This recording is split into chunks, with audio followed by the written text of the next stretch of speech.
Hi, sorry, back. Had to go prepare. Well, had to go reheat my tea from before. But hi, Slidey. Hi, Brett.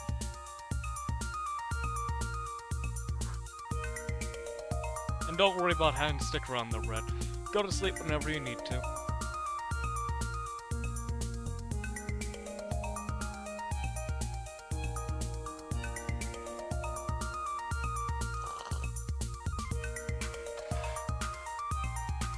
Well, you didn't remember whether you're a VIP or not. Maybe I might be able to give it back to you.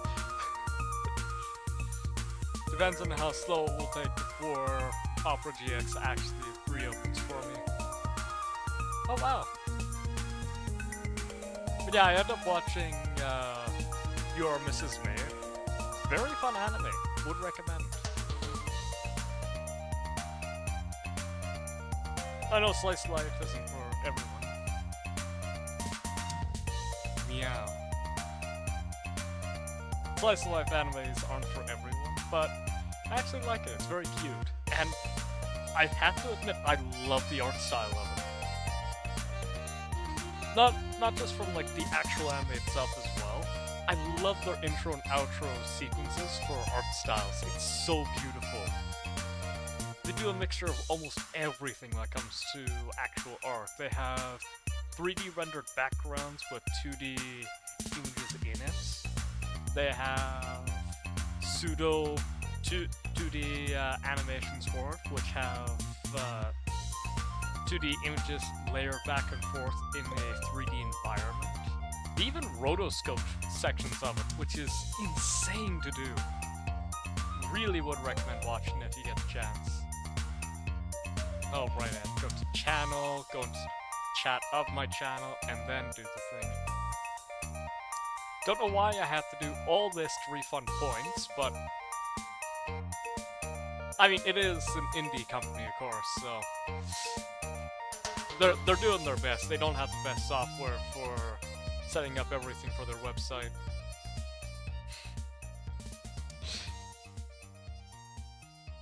It's not like they're a multi-million-dollar corporation that's capable of fixing all these small problems. No, no, no. Small company, small company.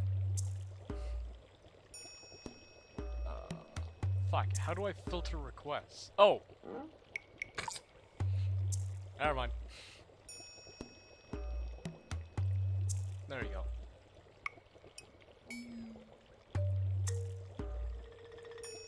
All requests. Complete the rest. Before I forget. Alright. Let's get into actual Katsuo Shoujo. Fuck! Oh god! My back's been bothering me all day. It's just specifically my lower right back that's been bothering me all fucking day. Ah, god. That's gonna be a pain to deal with for the rest of the stream. More than likely has to do with how I sleep, but fuck, that's gonna be a pain.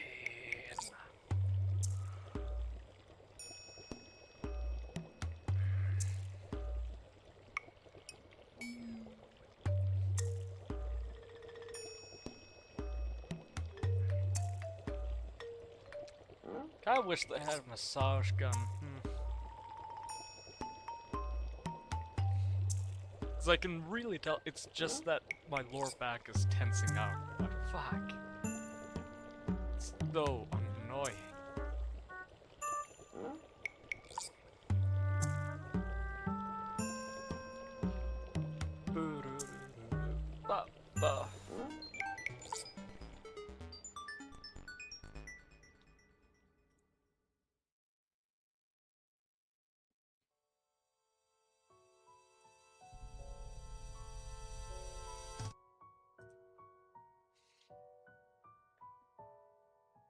Alright. Bare bones. Model working fine? Oh. There we go. That's good. Okay, now go in here. And the game audio is too quiet. Great. up a wee bit. Maybe a bit lower, because the in-game on. Never mind. Back up it goes. Bloody hell, why does my lower back always have to fucking hurt?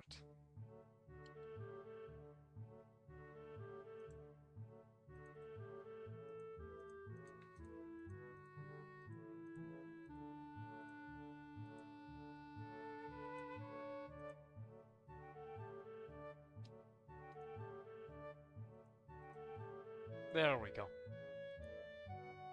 Hopefully that's all back to normal. Oh, God. Apologies if I make a bunch of groaning noises. I'm not doing it intentionally. I'm not trying to kill your eardrums, make you feel incredibly uncomfortable for no reason. It's literally just because my lower back still hurts, and I don't know what I did to it. I hand the money over at the counter and take the cones to the railing that Lily's sitting on. I can't believe I let her trick me like this. She not only led me to an ice cream stall, but also got me to buy her some. At least she gave me the money for hers. Sure enough, she's patiently waiting for where I left her. I guess she was planning on making the day an event rather than a simple shopping trip. I call out to her, slowly placing the vanilla cone in her outstretched hands, being careful to make sure she has a good hold of it before letting go. At least her tastes are fairly normal. I was worried she would ask for some weird flavor when she first asked. Here's the change. It's okay. It's okay. You can keep it. I moved to protest, but realized the futility of doing so over such a small amount. I slipped the coin into my pocket, supplementing my meager allowance ever so slightly. Lily shows no sign of wanting to get up, so I take a seat beside her, starting my own ice cream. The summer weather's nice. Hopefully it'll hold out for a while. You too. I'm beginning to think I'm the only person who prefers winter. I contemplate her statement for a long moment. I mean, I like winter. It's nice. Yeah, I think he might be. Shut up, Issa. I like fucking winter. Winter's great. It draws the intended reaction. She's cute when she's pouting. Ugh, gross. Still, can't really imagine what's so good about winter. Can't go out without bundling up, and you'd still freeze anyway. Have the writers ever been outside? Like, once in their entire fucking lives? Maybe it's just because I'm Canadian, but how many fucking layers do you put on to go outside? Unlike the worst of winters here, I'm like 2 pairs of pants, maybe 2 shirts, and a coat. With, like, toques and gloves. Like, what else are you wearing on fucking winter days? Are they wearing, like, full Inuit costumes, just decked out from feet to the tip-tops of their heads in just pure pelt. Just absolutely decked out to the halls and are still cold. What the fuck? How many layers do people wear during winter?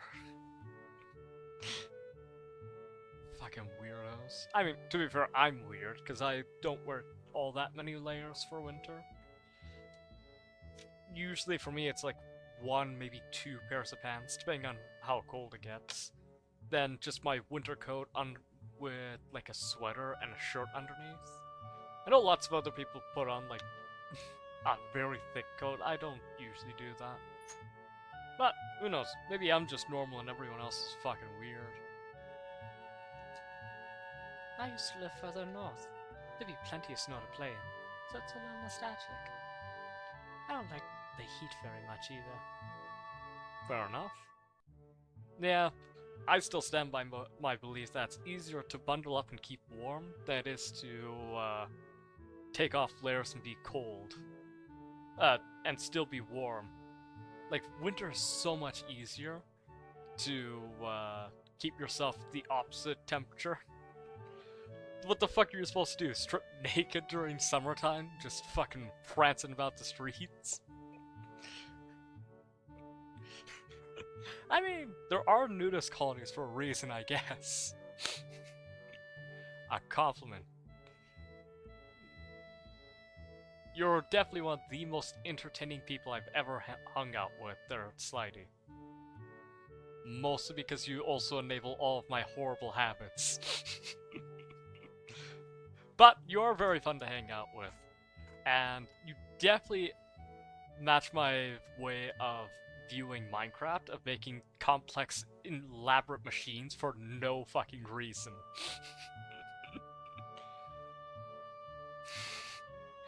I don't know why, I haven't met all that many people who just enjoy making giant machines and just watching them whirl by.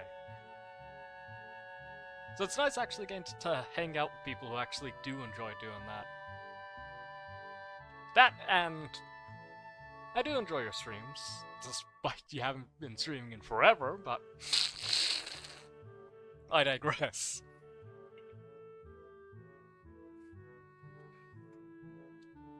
At least you can wear a skirt, so don't complain. So don't complain about that. Because diggy diggy hole. Of course, you got diggy diggy hole.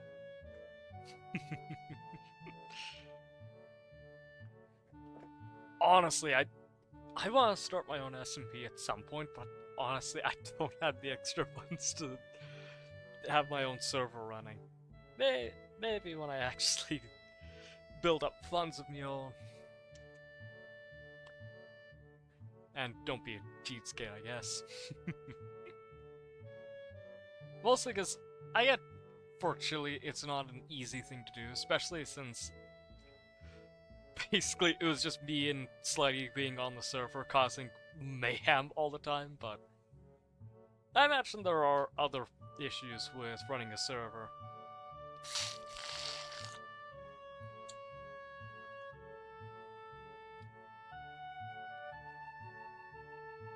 100 furnaces and cause the server to gain 17 degrees Fahrenheit.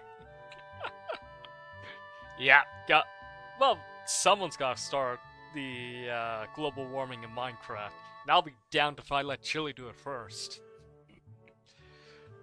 She gives an amused giggle as we both get back to finishing off our already melting cones.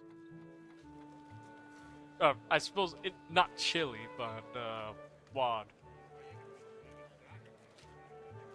I'm just used to calling him Chili because of his old account, but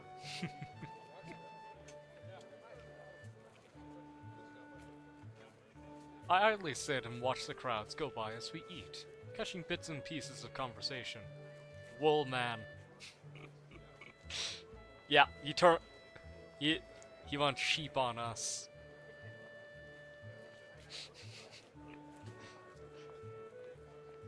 Right, I still have to hang out with you and Wad at some point. I keep forgetting, because I don't actively talk to everyone all the time, so I keep constantly forgetting. Oh right, I should be doing collabs with other people. And then I forget about it till like the next week and like, oh right, I haven't planned anything to hang out with other people still. If you want a real reason why I never collab with people, that's it. Yeah, D&D today and not slept in 29 hours. Jesus Christ. Make sure you get some sleep soon there, Slidey. Right, I also want to do some hosting for RPG on stream at some point. Might be fun. Never done it before, but might be fun. Nah, don't worry. You don't have to stick around stream if you don't want to. And especially if you're getting tired, feel free to sleep. Don't feel like you have to watch or support my stream while you're sleeping.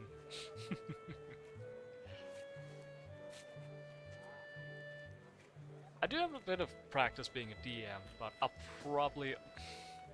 Knowing me, I'll probably wait to do the RPG stream for Lassie sleep. Background noise. I've heard people say that my voice is soothing, but I really doubt it. I do not believe people when they say that my voice is soothing. I've heard my voice, and it's not smooth. But I have done DMing before, and I really want to get back into it, but I definitely need to finish my RPG first to test that out. What better way to test it out than with a bunch of... I was gonna say test subjects. I was gonna say suckers, but... colleagues to test out the game to make sure that the bugs in it aren't egregious.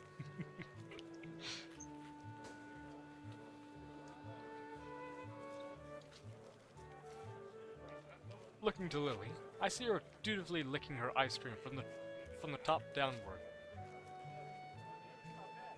What a fucking weird sentence. Blissfully unaware of the fact that that's beginning to melt.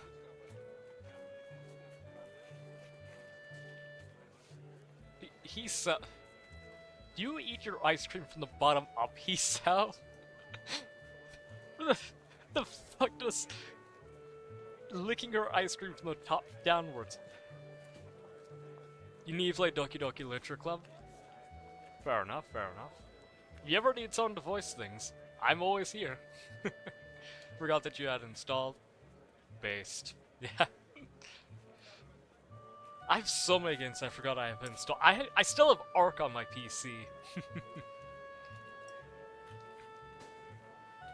But yeah, if you ever want someone to voice things for you, I'm usually available. My fees aren't exorbitant.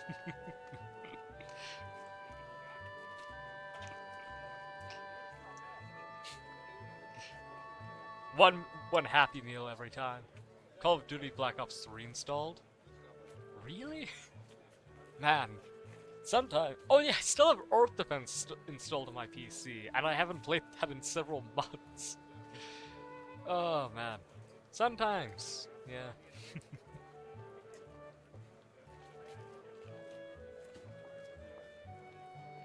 But, well, yeah, hold on.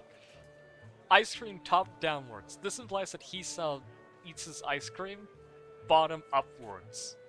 He fucking eats the cone and then starts eating the ice cream. Who the fuck does that? Also, blissfully unaware of the fact that it's beginning to melt. I'm pretty sure she's aware. You see, when solids melt into liquids... Fun fact there, Hisao, when it becomes that liquid state, it's dripping down her hand, so she feels it. You have an emulator that has an emulator. I emulated the emulator to emulate my emulation of this game. Someone played Minecraft in Minecraft by making a computer in Minecraft using redstone. It's kind of insane. Well, I say someone, pair of people, but point still stands. People just made Minecraft in Minecraft.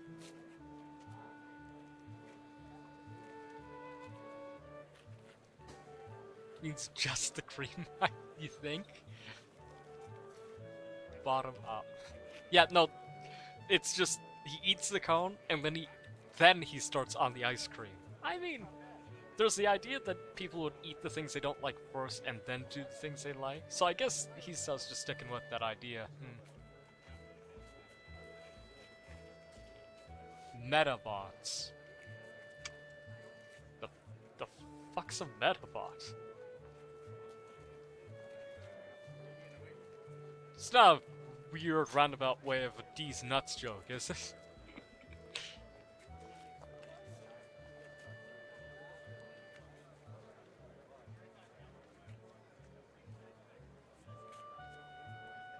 The fuck are Metabots? Known in Japan as Medarot, is a Japanese role-playing video game franchise created by Rin Horiyama and currently owned by Imagineer. Collecting and battling titanular robots. Metabotes. Well, there's that iconic line from Fillion. Oh, I've got butchered the pronunciation of it.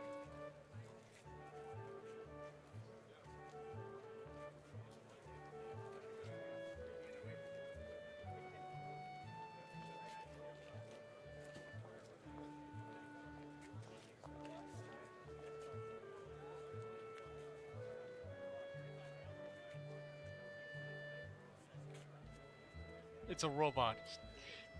That, hear me out, fight each other. No! There's no way. I can't believe you. There's no way. I refuse to believe it.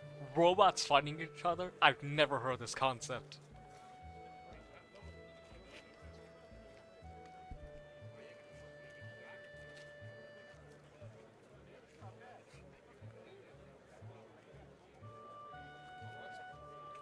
Yeah, I'm not gonna try and pronounce it, but it's, can I put both these nuts in your mouth in, Spanish? I don't remember the actual way of pronouncing it, and I'm not going to attempt it, because I don't speak Spanish. And I'm more than likely gonna butcher the pronunciation of it.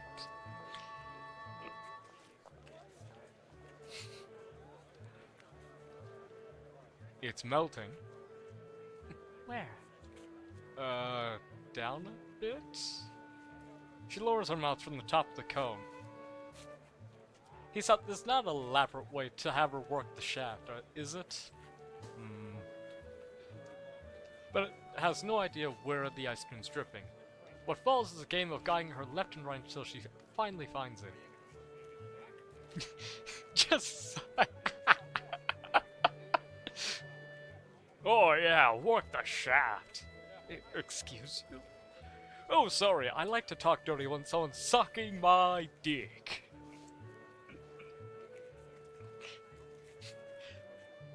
With the amount of drippy white stuff going out of it. Got my dick.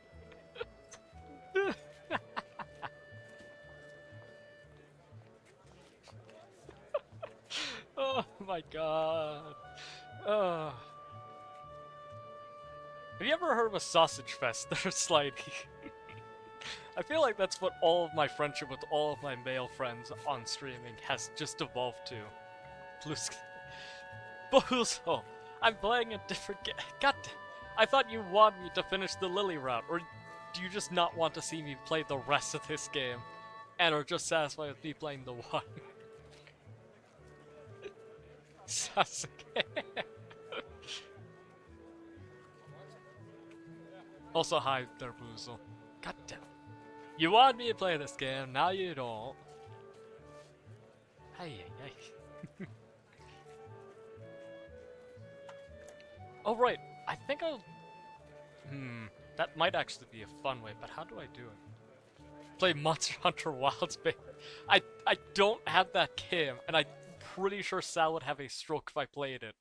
I'll refund you the points on that one, but...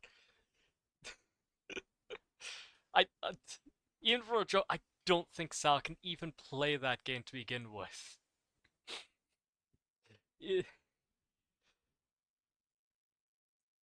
Even... I don't... what would be, like, the max that my PC can do? I think just playing Ark on the lowest settings so far is still struggling my PC. I can't even stream it. Because it goes down to, like, 2 FPS, and that's enough to get me killed every time. Half of Minecraft. Gonna have a stroke even thinking about it, yeah. She's not that strong, unfortunately. Oh, I killed it.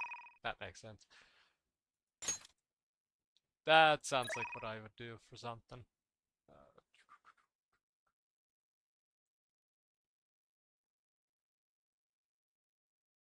Half of Minecraft. Yeah, she also just has fucking heart attacks of those.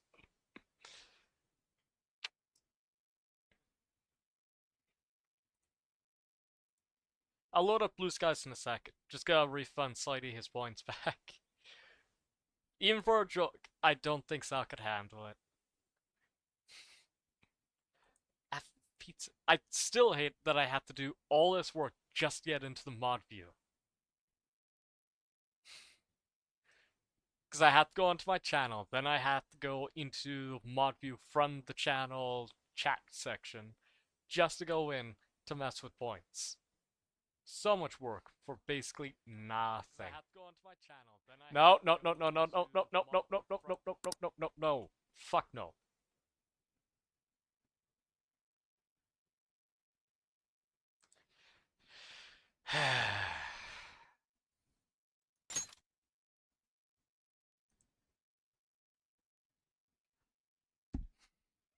Can you guys tell that I don't like hearing my own voice? Ah, who am I kidding? You guys probably didn't notice at all. There's no way you can tell that I don't like the sound of my own voice.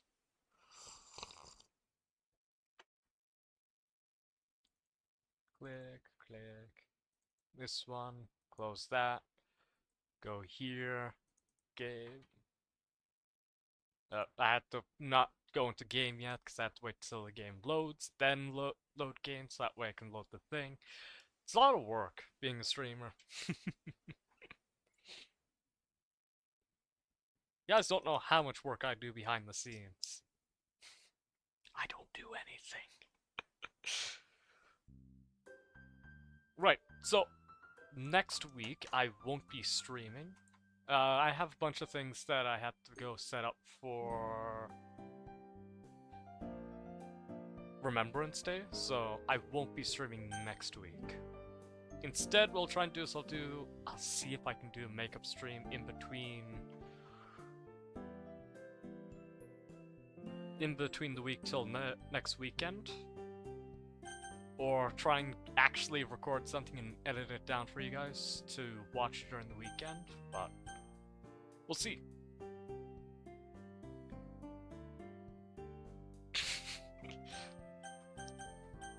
I mean, it is fun to make fun of Hisao, and we also have more grammar and spelling mistakes to go through, but I do kind of prefer not having to listen to Hisao's voice more than once. Plus, we also get to lose Kenji, so that's also kind of a benefit of it.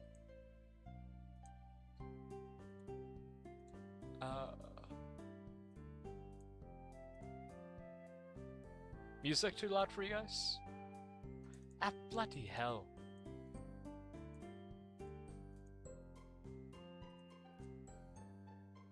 No, we don't want to skip.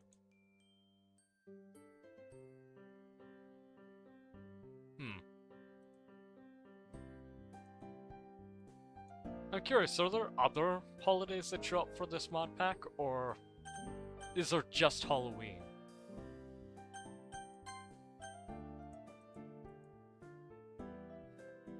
You lose Kenji and Hisa and replace with slightly bearable Maka as well as Yuri. But we also lose Hanako.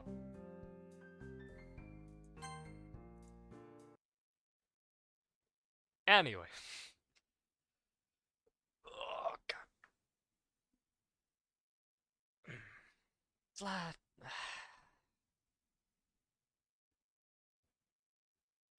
Yeah, I really need to get myself a massage. God. Oh, God. There were originally supposed to be holiday updates, but you're not entirely sure. Fair enough. Sorry. Lower back again. What the fuck did I do to myself to cause my lower back to be this sore? Maybe it's my seating position? Maybe my sleeping position?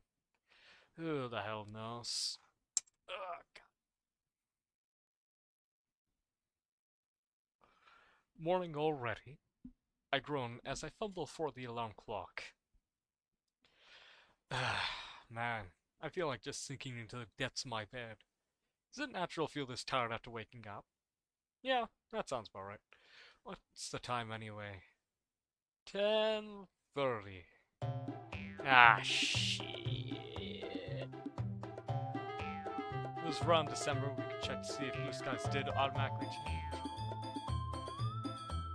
Well, the answer to that question is a surprising yesn't. So, the other Doki Doki, hold on.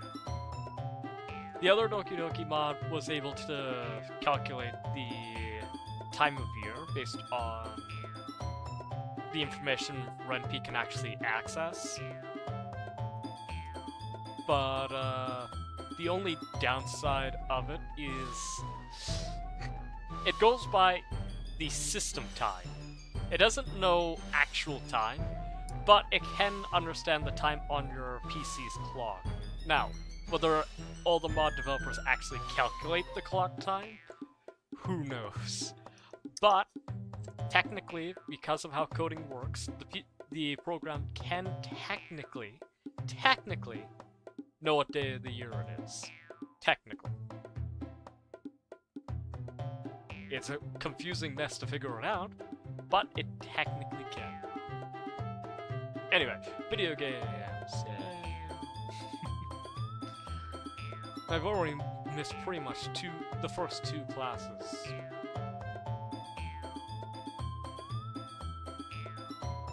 First two? I guess pretty much in there.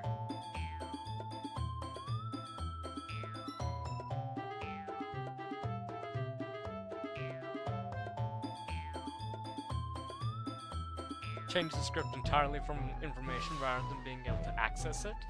Yep, it can. So, remember Just Yuri? Just Yuri is actually able to detect different holidays. Now, to be fair for that, it's not the most complicated script, because it is Ren'Py. It's not like fucking Unity, which can be able to do so many cool things with it. It's Ren'Py, it uses Python. But it can be able to detect and put in the whole information coding for different times of the year. Again, whether they actually did that or not, who knows? I don't know myself, so I'm not going to put too much of a testament to it. But it technically can.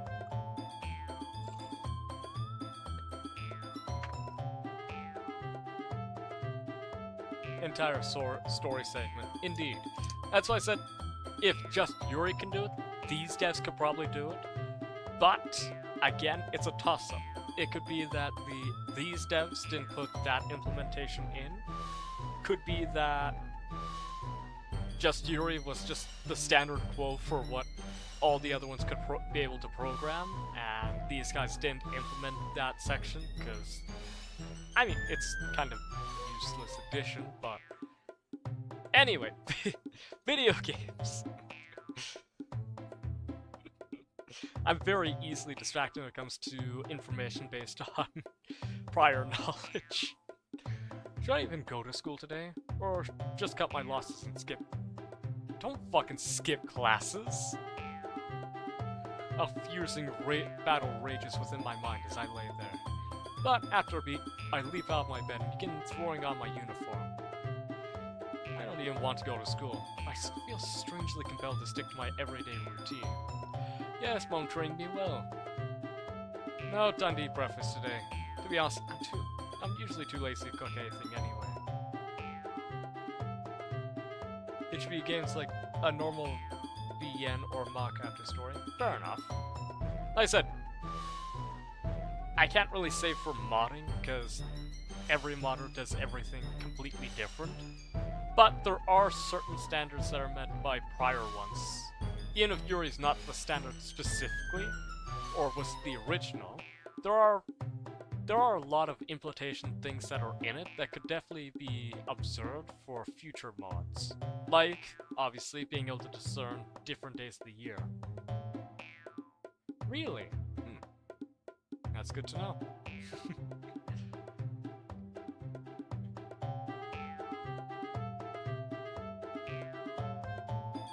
But, like I said, all of it is coding. Technically, the programs could straight up just be able to access your name while playing the game. Well, quote-unquote, access your name while you're playing the game. It could even show you your IP address, technically. It's very scary when they do that, but All this is basically just information priorly given by your current PC information given to the program. It's all files, ones and zeros. As long as it's got given access and permission to do so, it'll be able to access most information on your PC. Can't really send too much information, mostly because games don't really send information back to the server unless they're online based, like Call of Duty, but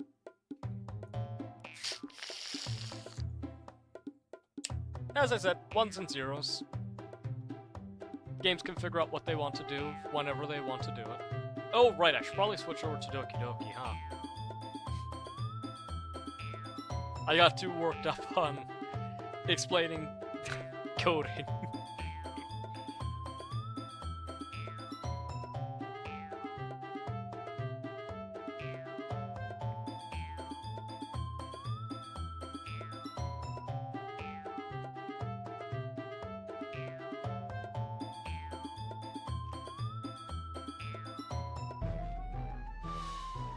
At least I don't have to change the title this time. That's pretty good. Okay, turn off my phone, which is at 2%. Not gonna comment on that. It's 10:39 a.m. now. I'm making pretty good time. Hang on. It's a Saturday. Fuck!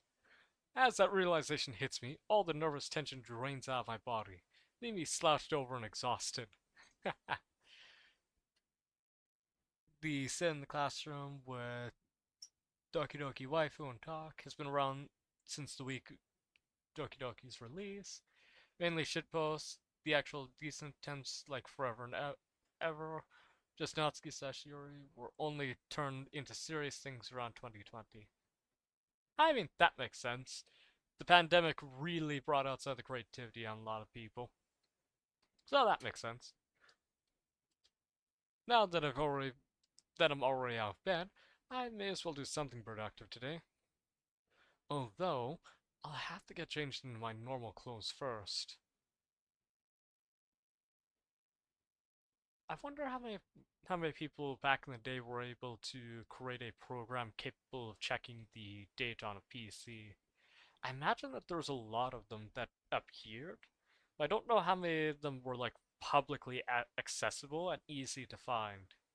As obviously like the Justuri mod, which literally all you'd have to do is just pull up the file location in it, search for the section on the scripture that would have the like holiday based ones, and just figure out reverse engineer that coding. You could also do the same thing for the original Doki Doki, fun fact. Oh, I probably should have done that ages ago to check how they did the whole minigame. Ah well. How awful the shitpost mods of Just Yuri and Just Yuri were. No, trust me, I'm sure that they were absolutely fucking stupid as all balls. I've seen the the fucking Sonic the Hedgehog shitpost mod for Skyrim. Holy shit, that one was unhinged. Basically, you get to play as this blue, semi hedgehog related looking design that is completely reminiscent of the early Sonic character for the Sonic movie design. Every time you ran, it would play this like a distorted Sonic music version. You would run at like Mach 10,000, so you couldn't control where you were running. None of the body animations worked at all. Oh my god, it's so bad. I've seen bad mods, and I do not doubt how bad they could get.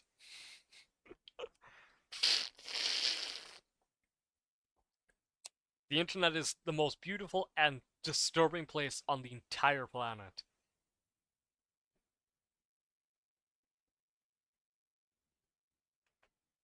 Anyway, back to the game.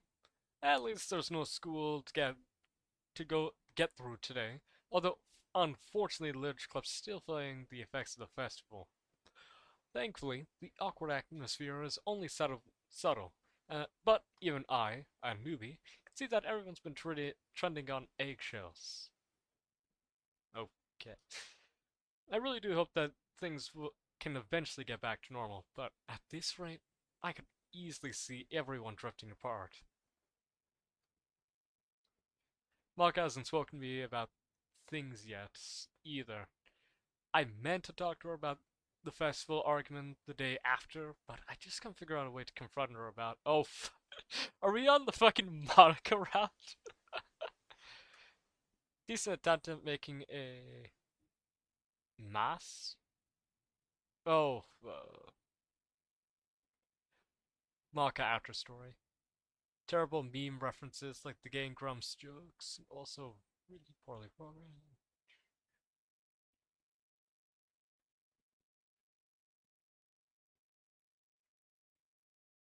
Yeah.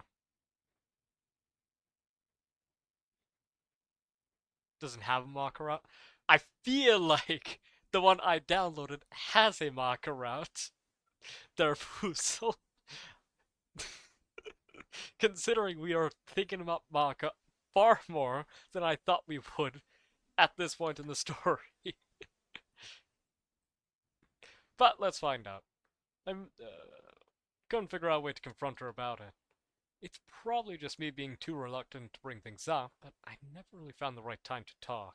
I mostly picked Marka because I didn't want to start Natsuki's route.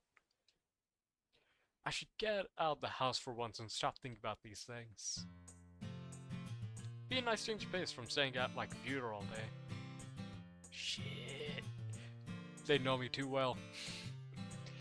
Gotta get rid of that pasty pale complexion. At least the weather isn't bad today. It's a regular sunny day. Not too hot, not too cold. Just me, my bag, and come to think of it, I don't even know where I'm gonna head to. The voice of authority. Of course the MC thought about it when reflecting on the conflict. Yeah, like I said, my first thought was, fuck Natsuki, I don't want to start a route with her. And just pick Monica instead, because at least from what I've heard, there's no route with Monica, so I thought would be the safe choice. I didn't realize that siding with Monica would just be a whole thing. No! Fuck! You guys alright? I accidentally dropped you. Ah shit, I was the dad that dropped the kid on their fucking head. You guys alright? You gonna be turning out alright? How many fingers am I holding up? Shit! I'm just a voice. Oh no. But if I want to be productive today, the library is probably my best bet. Ooh. Closest one also happens to be near school, so I might see some people I know there. Wink wink, nudge nudge. Hopefully I can get some work done. But knowing me, I'll most likely procrastinate anyway. The rushingly cool air sends shivers up my spine as I step inside. Wink wink nudge nudge cinnamon bar. Shut up. Or tea. Or tea.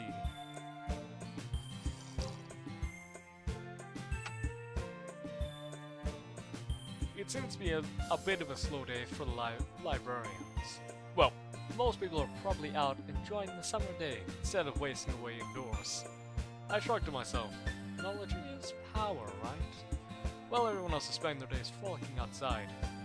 I studied the books. Maybe. I just reheated some old tea. I'll be fine. To be honest though, I haven't studied for the exams yet at all. Every time I try to mind, every time I try, they forgot a punctuation here. I won't fault them, judging by how long these games have been. Fresh batch of tea when I'm finished. Sure, if I end up finishing this stream. They miss one. Every time I try, there should be a comma there. But I won't fault them. Like I said, there's probably a lot of dialogue in this game, so missing one or two is perfectly fine. Every time I try, my mind wanders back to the festival. Coming here was the right choice. I was working at home, like usual. I get in a bad mood and slack off again. Yes, I see! I will drink some fucking tea! Hi, hi. Do I have to fucking babysit you?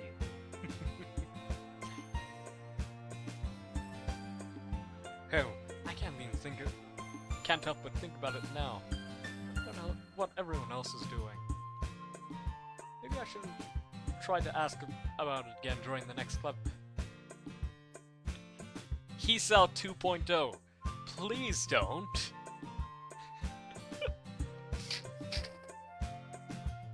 You know the thing that really upset everyone and completely isolate everyone during the festival? We should bring that up again. That, you know, just quirky little me starting a fight in the club room again. Yeah, you know, just being a little quirky and silly. I scanned the empty tables for an optimal seeing position. I spot a familiar white brilliant purse on a ponytail. Oh my god, we found Monica! I'd have expected that Monica would be out with her friends, but then again, she is an honor student. Buzo, are you 100% sure there is not a Monica route? Are you 100% sure? This feels like the start of a Monica route. You're 100% sure. Oh, alright, I'll take your word for it. But if we start making out with Monica, it's on you. Oh, hey Monica. Oh, hi boys. She smiles and is as polite as ever, but it doesn't seem like she's very talkative at the moment. I expect to see you at the library. Well, I had to study, but I didn't think I'd be able to get anything done at home.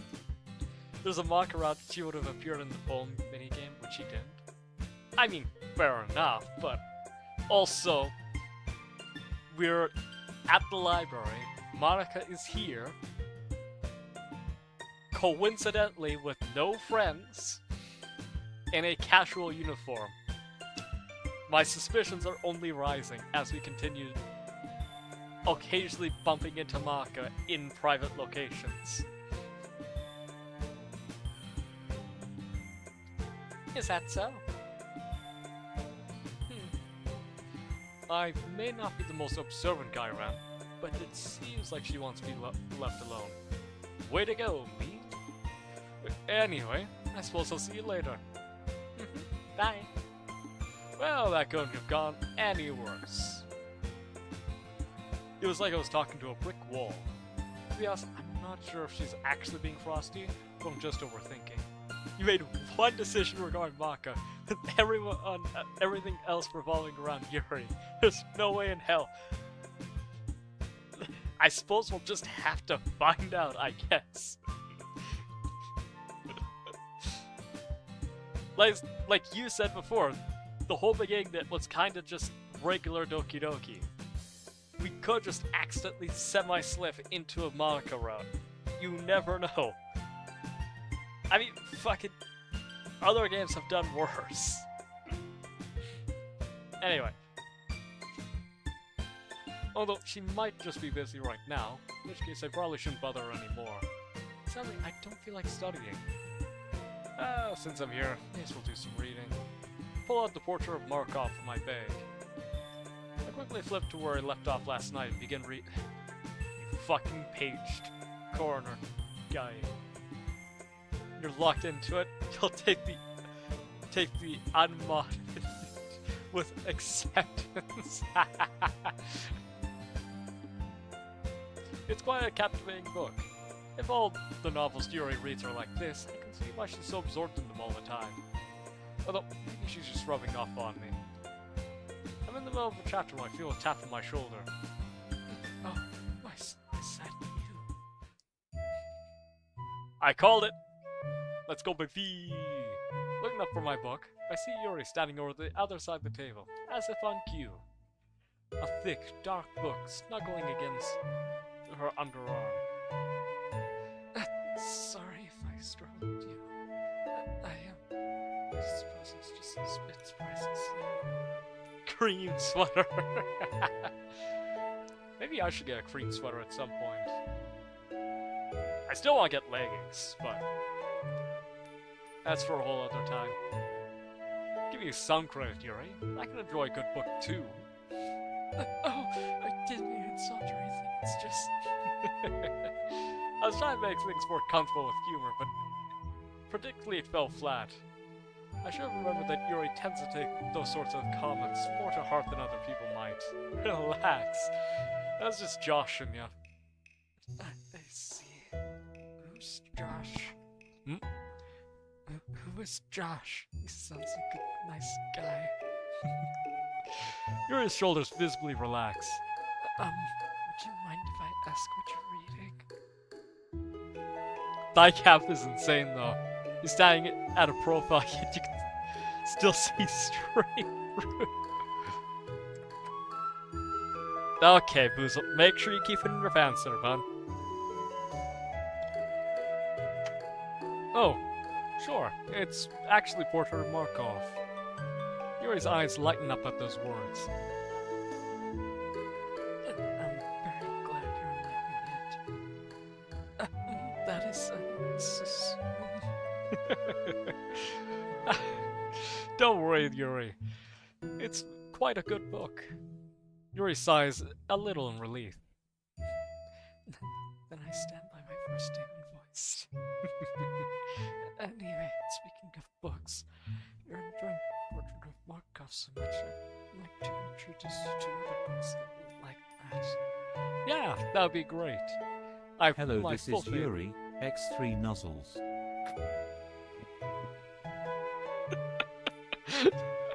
Shut up, Boozle. I have full faith in your taste when it comes to books. A small smile plays across Yuri's face. Actually, I just had a thought. I know a wonderful place nearby that we could go right now if you'd like. Oh. Really? Is it another library or something? I suppose it's related. Well, lead the way. Wasn't doing much here anyway. Thank you for coming along despite the short notice. It's not a bother, really. Again, I can't help but feel amazed at how much Yuri's taking charge.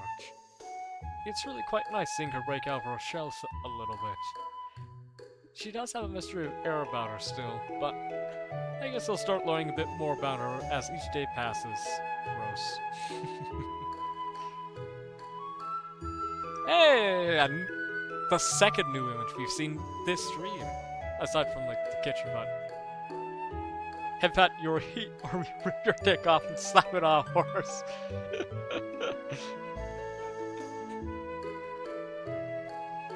Take a card. Shut up.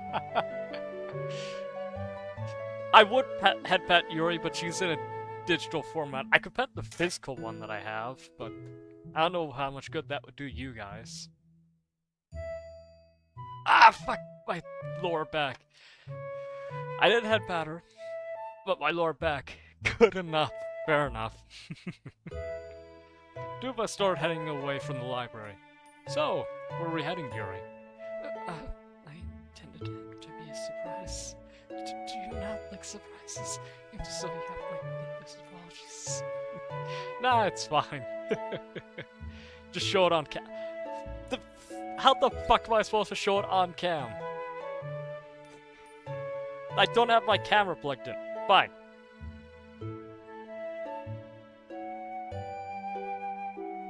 Since you want it so badly on camera, you son of a bitch.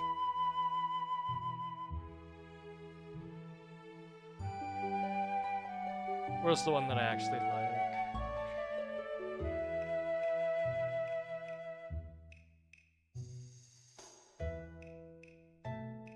There we go.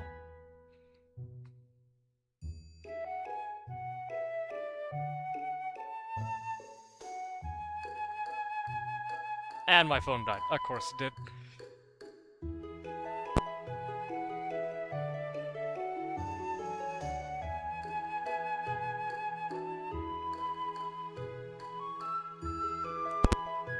There's crunchiness. Well, my phone just died, so when I get it recharged, I'll send it into the Discord, okay? It was at like 2%. You asked me to fucking record something, so... If it didn't fully record, I'll just record another one with the same settings, but... You'll have to wait until my phone's actually alive again. Because I'm not fucking putting in my camera just for a 5-second bit. That's voice after hours, alright? Hello, this is Yuri. I'm not giving you head. I just wanna watch a horror movie with you. I mean, the second one sounds better than the first part, if I'm gonna be honest.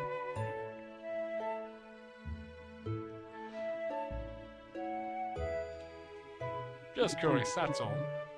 It's sort of like an adventure. Well, I suppose that's how your imagination wants to interpret it. I'm inclined to agree. Even though I'm currently with Yuri, the situation reminds me of the time I used to spend with Sayori, but... You know what this reminds me of?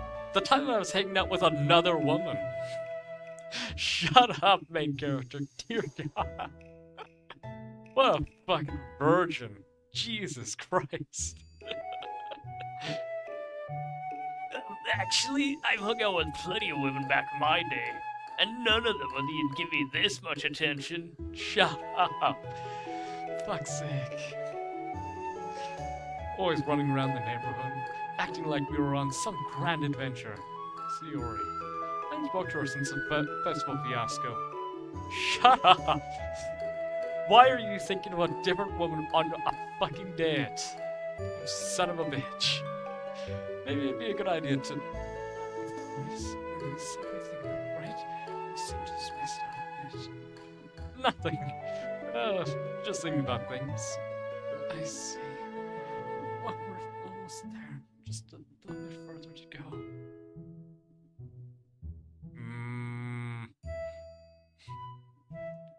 I don't know. He's rubbing me the wrong way. It might have to go down the same route of Hisao that he doesn't get the girl at the end.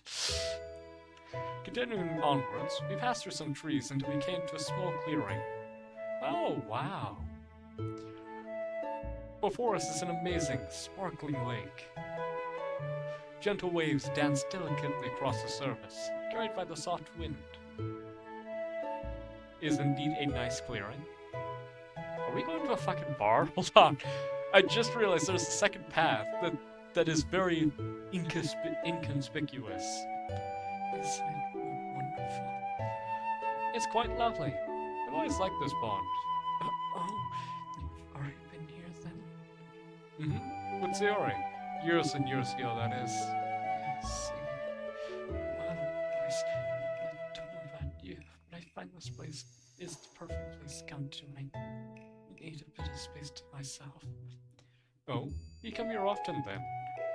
Not as often as I did when I was younger. For a split second, a pained expression crosses Yuri's face. Uh-oh. Some days were Yuri shakes her head. Anyway, perhaps I could give this to you. She reaches into her bag and pulls out a moderately sized book. Here, I think you might enjoy this one. Yuri, you didn't have to go out of your way for Hello, me this like is XX_Slayer_XX. I'm gonna get very acquainted with your female relatives. Shut up, Moose. God fucking damn it. Shut up.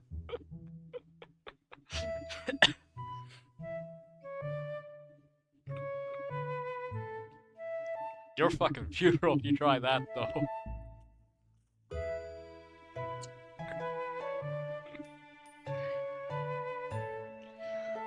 It's okay. I've read this this one so many times. Could do with a new owner. Besides, the best thing about stories that can be shared. No matter who reads it, you'll never find two people with the exact same opinion. Well, Yuri nervously placed her hair. After you've been so kind to me, I want to do something nice for you too. I see. Well, thank you very much. I'll definitely give this a read and let you know what I think. I turned the book over in my hands. The cover was hard and glossy. The pages show some signs of wear and tear. I guess Yuri isn't lying. She has to read this book at least 50 times. Wonder what makes this story so important. So I turned back toward her. Notice how she intently stares at the lake's gentle surface. When was the first time you came here?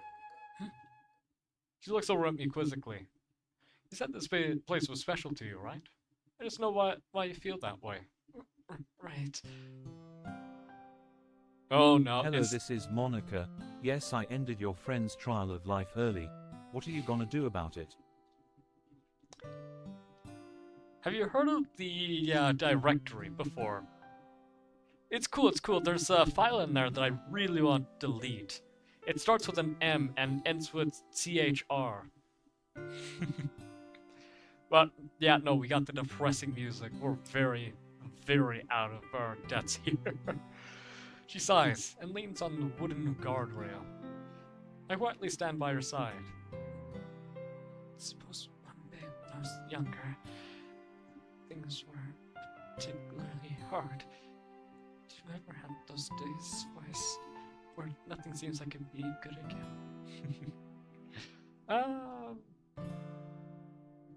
Have I? Maybe one day. Yeah, I think that small portion of time, maybe. Can't really think of any others, though. That's pretty dark, isn't it? You can't fucking copy and paste the dialogue.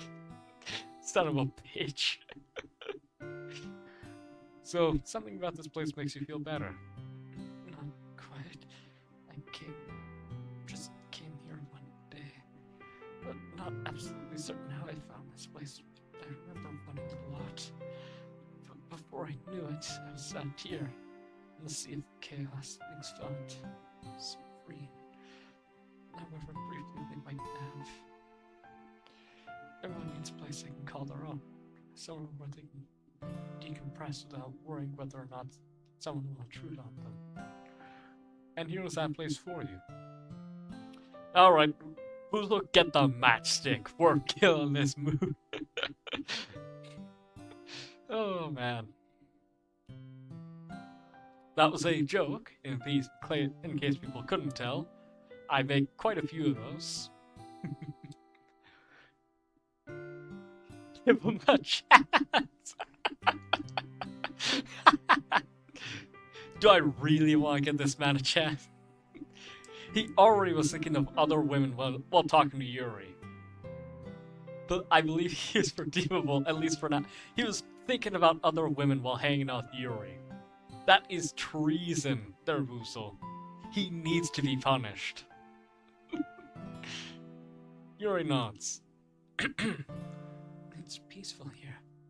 The sound of the water playfully lapping at the shoreline, the plush grass below, the nurturing trees above, providing a lovely shelter to embrace me in the midst of the elements.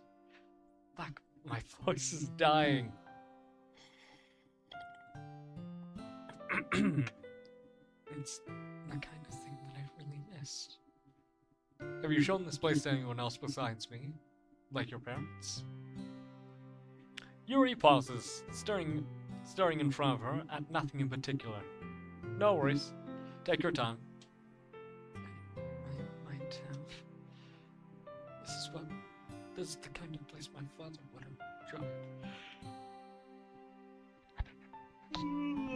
Fuck. Oop.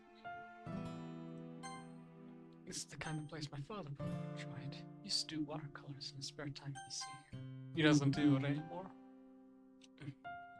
Yuri doesn't respond. Maybe you can bring him down here sometime.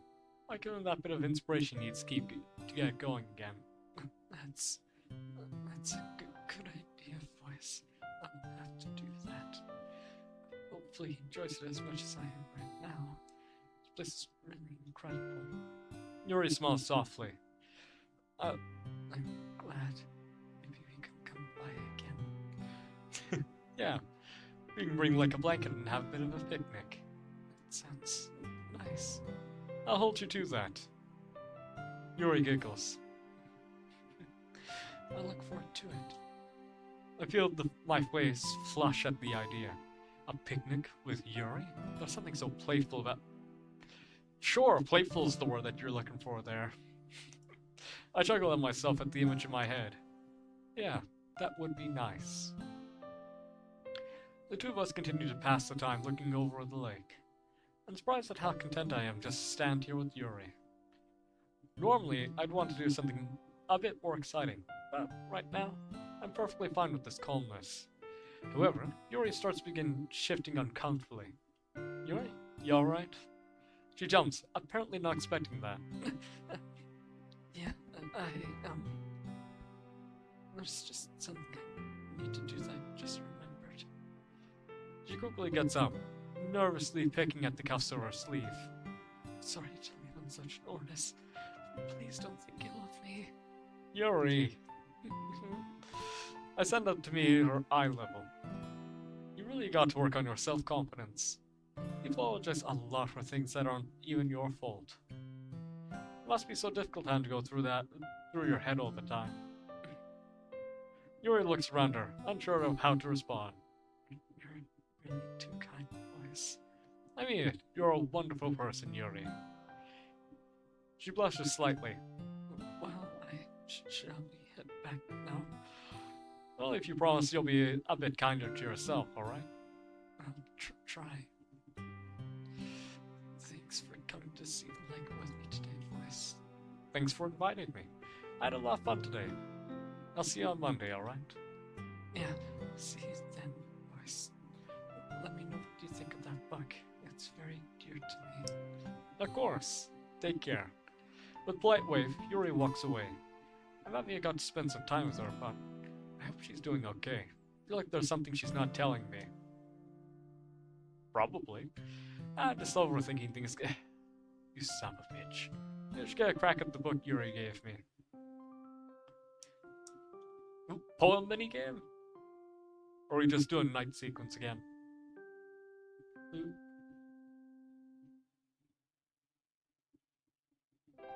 Act 2. Alone Together. In this twisted plot I was designed for, I'm an astronaut on the sea floor. Oh shit. I actually really like that design. Holy crap. Ugh. It's another Monday. Oh, that's so cool. Laying out a loud yawn, I drag myself through my morning routine. Maybe staying up reading was my best idea. Now that I think about it, can't actually remember the last time I stayed up to read something other than manga. Yuri must be rubbing off on me. Lately, I've been eating breakfast more out of force of habit than anything. And anyhow, the pantry and fridge are starting to look like Yuri's stomach. Empty. You should ask Yuri to go shopping with me. That'd be nice. Finish my food quickly and make my way out of the house. After a moment, Yuri walks up to me. Hi, voice. Why is the text bar purple? Did you do this, voice? You weirdo. No, text box. She bounces up and down on the balls of her heels. Hey, Yuri, how's it going? I'm happy to get back in the swing of things. What, is Natsuki bringing in more cupcakes? Oh, I like her too. I'm not sure about that, given everything that's happened. Oh, I just got to be back in a normal routine, without all the hullabaloo of the festival, I mean. Eh? What's so funny now? Hullabaloo is such a weird word. You're a weirdo, Sayori. Nuh-uh, you're the one to talk. And so the pot calls the kettle black. We eventually arrive at the school and head off to our respective classes. Sayori sang me off by sticking her tongue out at me. As I approach my classroom, my train of thought takes a sharp turn as Sakura smiles at me. It looks like he's the only one that he's only just arrived at himself. Morning, sir. Oh, boys. How are you doing? Very excited, of course, learning about my favorite subject, my favorite teacher. I'm going to tactfully interpret that as non-sarcastic. I laugh as we enter the classroom together. As Sakurai opens his mouth to begin the lesson, some fast footsteps suddenly stop right outside the room. Ah, Ellie. How nice of you. How nice of you to join us. How nice of you to join us. Fuck. Messed up. He raises his eyebrow at her, a mischievous glint in his eyes. Cutting it rather fine, aren't we? I'm beginning to think you'd rather be out in the field than come to my fascinating lectures. Oh, no, so. She starts bowing slightly, her cheeks red. I just lost track of time as soon as I realize it. Don't worry, I'd much rather be here. She walks over to her desk. She walks over to her desk quickly. Sakurai begins class. Phew, that's everything done for the day. As my last class ends, I felt my feet steer towards the club. Walking down the corridor, I absentmindedly peer into the empty classroom passing by.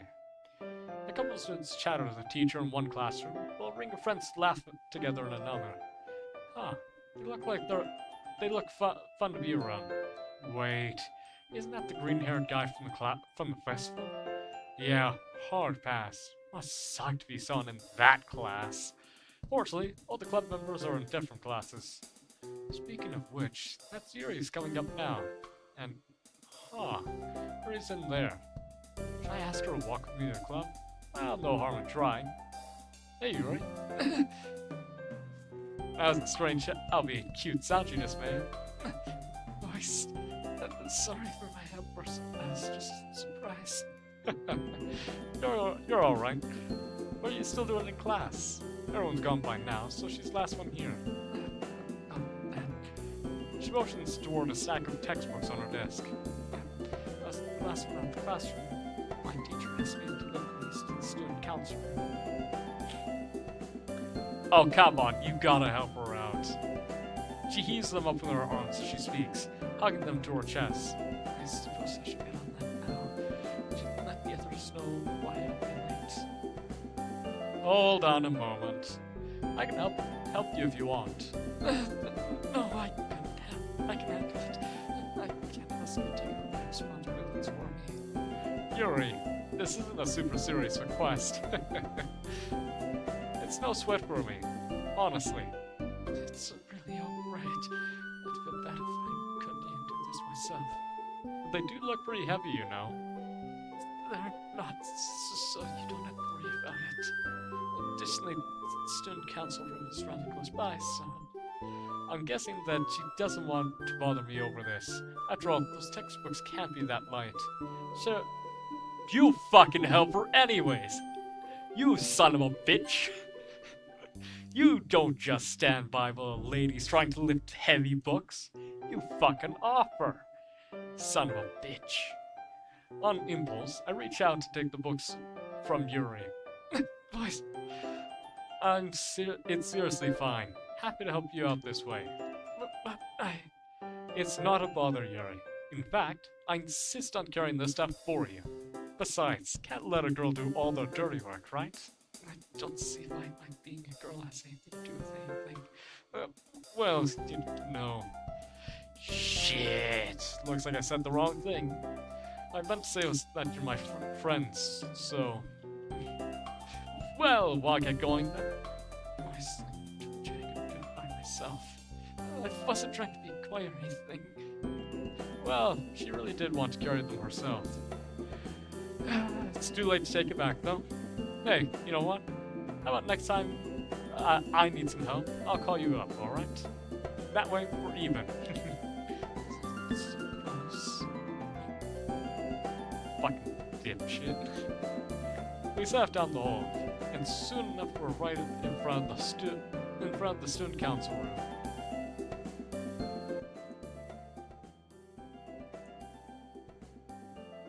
There we go. Sorry if the music was a bit loud. We sat down the hall. I'll wait for you outside, alright? No, right. Shouldn't take too long anyway. As she turns to take the textbooks from me, her ankle happens to twist beneath her. Almost as if in slow motion, Yuri tumbles to the ground, landing an ungainly heap on the floor. A redness blossoms on her cheeks. That's only hastened by the giggling and staring of bystanders passing by. Here, want some help? I reach down to offer my hand, but she springs to her feet without taking it, avoiding my eyes by staring down to straighten her skirt. You're not hurt, are you? No, it's fine. Here, you can take the books now. With the books back in Yuri's arms, we awkwardly stand together without saying anything for a few moments. Wait here a moment, please. She quickly shuffles into the room in front of us, re-emerging a minute later. Wanna get going now? Yuri nods in affirmation, opening her mouth to speak. However, she's interrupted by giggling from a couple of girls standing nearby. They were there when Yuri tripped. Don't tell me they're laughing at her. Judging by Yuri's expression, it looks like that's the conclusion she's drawn. She buries her face in her hands, and I can only imagine how red her face is. I can't believe Hey, Yuri. It's alright, really. Let's get Kara remember what happened in a few minutes. Well, those giggling girls aren't helping my argument. What else am I supposed to... You grab her by the wrist, and you just drag her along, ignoring what anyone else says. Come on, let's leave them and get over to the club. You can distract yourself with books there. With a sigh, Yuri drops her hands from her face. She doesn't say anything, instead opting to shoot me a miserable look. Let's go. You'll feel better when you're back with the others. A few moments later, we arrive in front of the club room. So, how are you doing? How's your ankle feeling? However, she elects to enter the club room instead of answering me. Following Yuri into the club, I call out her name. Yuri!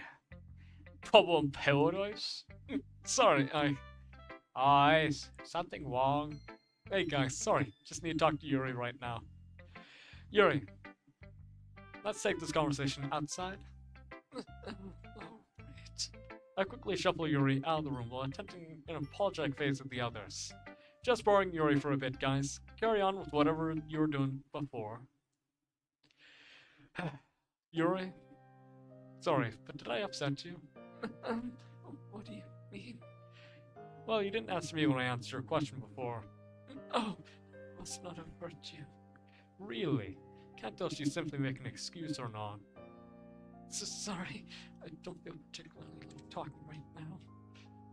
Yuri turns her face away from me, a sheet of silky hair blocking her from my view.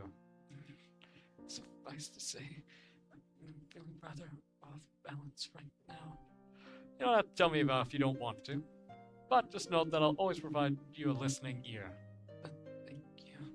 Sorry about assuming things when I took the books off your hands. I just really want to help you. No need to apologize, Voice. There's really no logical reason for me to be upset over it. She sighs deeply, closing her eyes.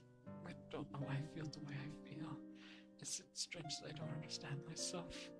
No, I don't think it's strange at all. I think a lot of people can relate to that feeling, myself included. Probably takes a lot of emotional intelligence to truly articulate why you don't feel so hot. But please, don't be afraid to contact me if you ever need help. For that matter, don't be afraid to contact any of the other girls as well. I'm sure they pick up the phone pretty fast. I think you mean quickly. Never mind. Well, I'm glad to have your support, Voice. Yeah, of course. Would you like to head back inside now? The others must be wondering what we're doing out here. Oh, alright. Won't want to keep them waiting too long, I suppose. Lockout arches an eyebrow at me as we head back inside, Yuri trailing along behind me. Have pleasant conversation then? Sure, pleasant enough. Jeez, next time you You want to spend half the club time standing around outside and forcing an actual integral member of the club to do the same. Just don't bother to come, Barker. Integral member? Oh, it's no, I meant anything special by that. It's mean that you are the big four, like the original members, Barker. So yeah, don't look too deeply into it. Asking you not to allies words like asking me not to eat. You know, it's not saying much if you're part of the big four when there's only 5 members in the club. Oh, you know what I mean? Looks like Natsuki's founder of Fury, then she lets on. Hey, stop ganging up on me. Oh, it's good to be back.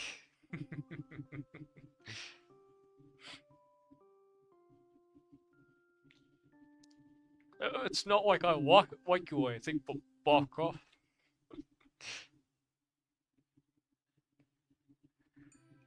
Today, Yuri and I are going to be heading out shopping together. Judging by the sunny weather outside, looks like there's some pathetic fallacy going on.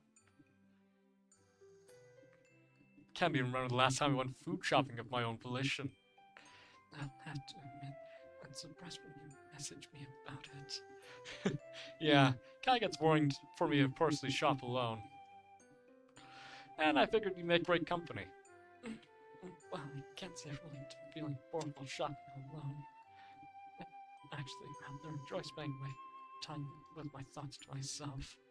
Oh, I suppose that does make sense. That I don't want to be here now. I mean, it's a nice pace. I'll talk to some and gather their opinions on different products. I did have to buy more groceries too. No worries, I get you.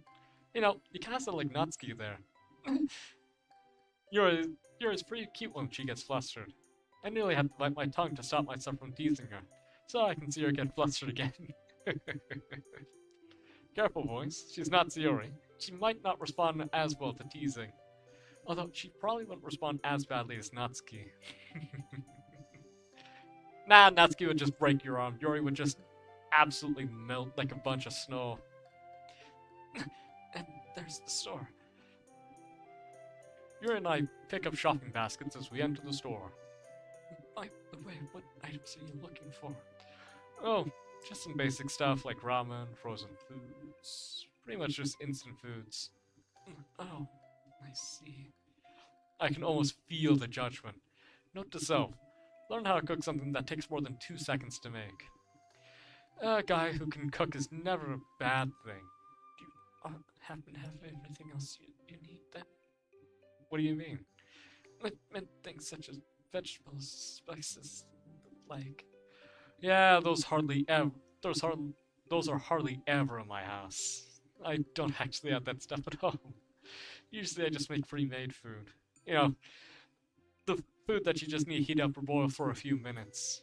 Your parents usually cook your foods and buy the fresh ingredients then? I wish.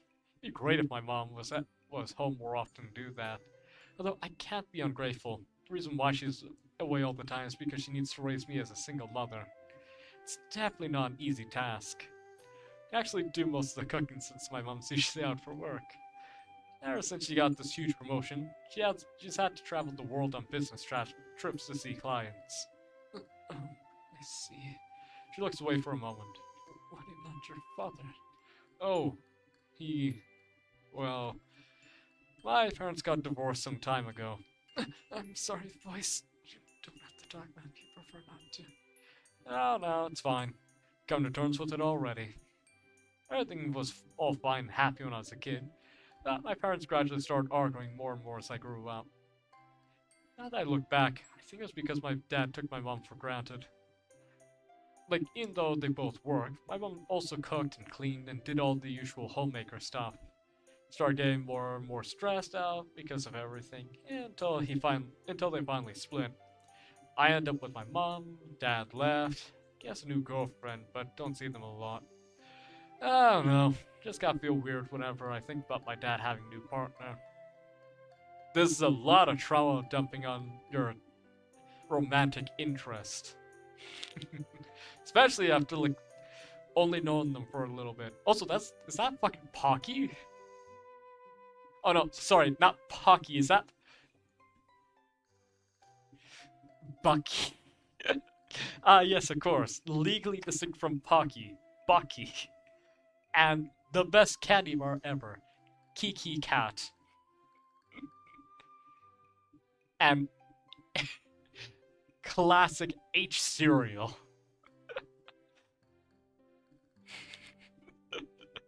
I love legally distinct things. Also, is that fucking Pikachu at the bottom? That's great.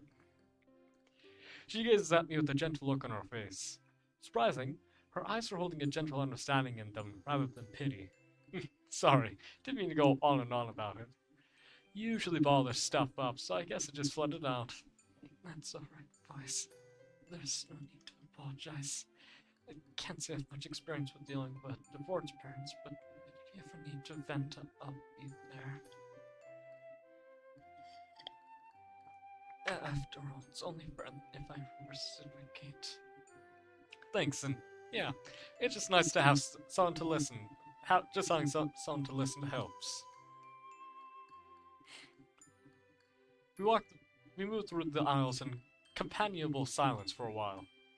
The light from the fluorescent strips overhead shined brightly off the jars and packages we passed by. There's a small clinking sound as Yuri softly drags her fingertips across a row of jars containing kimchi. So, Yuri, do your parents do most of the cooking? I typically prepare the meals. Oh? What do you normally cook? She takes a moment, looking at some of the food in front of us. Some of my favorite foods are fish-based. Fair enough. There's nothing more delectable than nothing as delectable as teriyaki salmon, in my opinion. Oh, I still want to try teriyaki. She stands up straighter as she says this, a smile growing on her face. I really do enjoy home cooking. Most people look forward to eating at restaurants, but I prefer eating comfort foods at home. What the fuck? Yuri and Hanako both like cooking. What are the fucking odds? Actually, you know what? It makes sense for both of them, actually. Something as simple as sometimes a simple rice dish is all it takes to warm you up inside. You should actually try making one sometime. They're very convenient, extremely quick recipes. Oh? You won't have to have some recipes of your own, then.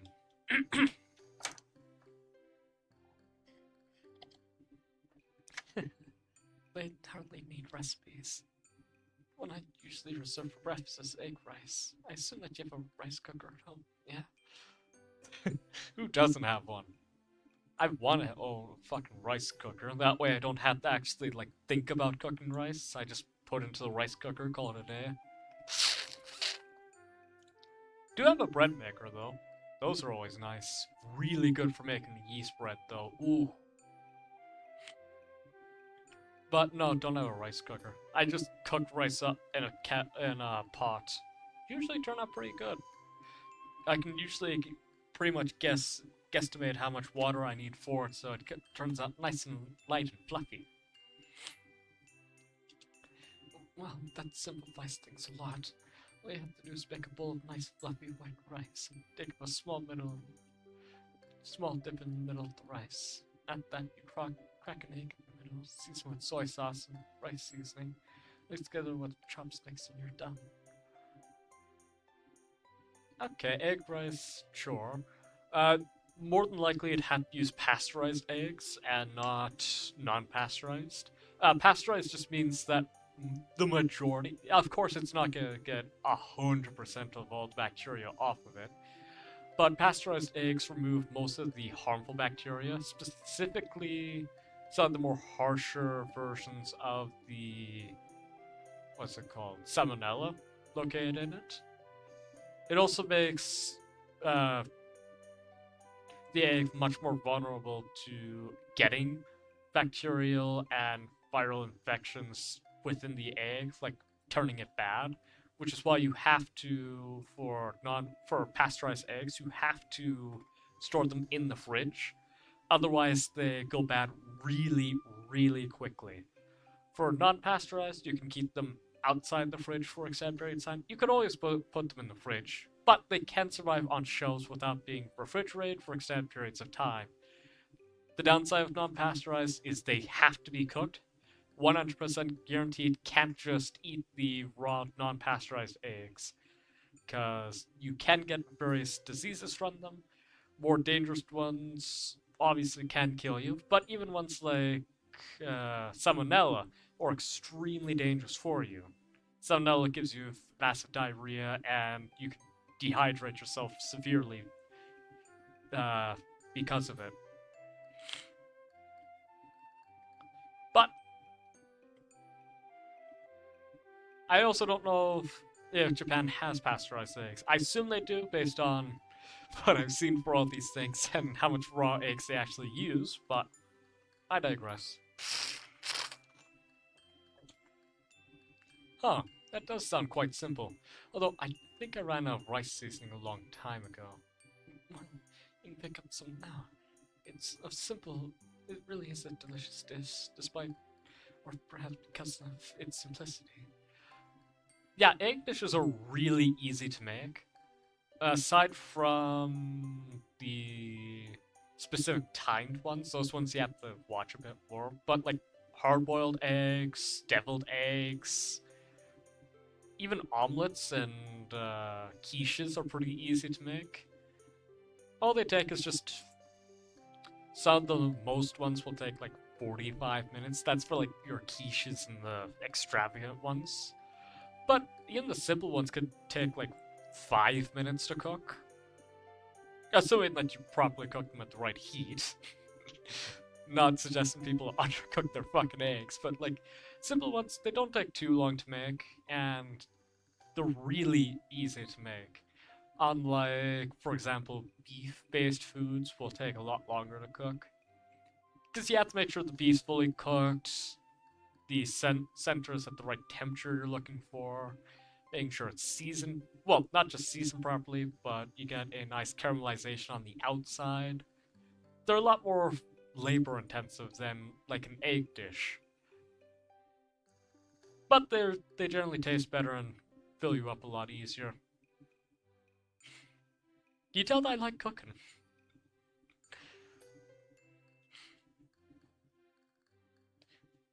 The frothy lightness of the egg paired with the subtle sweetness of the rice and rich savouriness of the seasonings. I actually like to sprinkle some chopped green onions at the end too for a bit of crisp freshness. Fair enough. My goodness, my mouth is already watering at this point. No need to dig the drill any further. You already struck the oil. That's what comfort food does for you. One of my guilty pleasures is in simpler though. Sometimes if I don't have time or energy to cook, take some leftover rice and pour some hot tea over it. Okay, so for that one, I'd suggest very specific teas. Because obviously Earl Grey is not going to work with that at all. Earl Grey would probably kill it. Orange Pekoe could probably be fine. You probably would need to add just a bit of sugar to the hot tea, just to make sure that the Orange Pekoe doesn't kill any flavor of the rice. Let's see. Other tea flavors? Ooh, herbal teas might actually work really nicely with leftover rice, actually. That'd be really good. What else could be a good mix for it? Possibly more aromatic ones like jasmine or oolong. Might be a bit nicer because, again, more aromatic, they'll be able to get more distinct flavor across the whole profile, but yeah, Earl Grey wouldn't work for that at all. You're more of a tea lover than I thought. It may sound strange, but it's a delight when I pair it with slices of pickled daikon.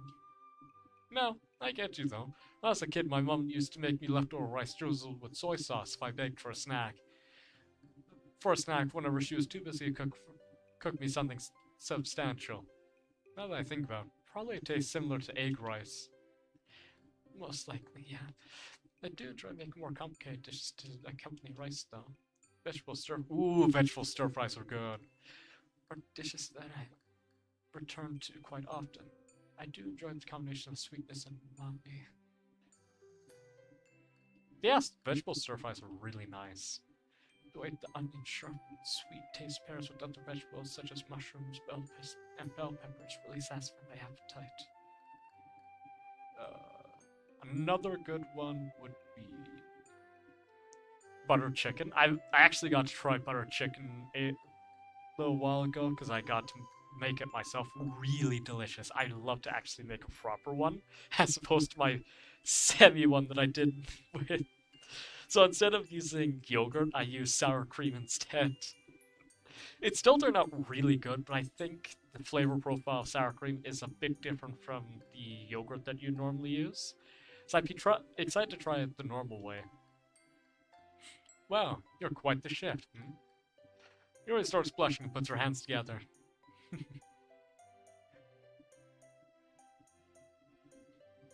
Hi, Elle. How are you doing? Oh, you're having a lovely night. Or day, whatever time it is for you. Do you prefer Elle or Monica?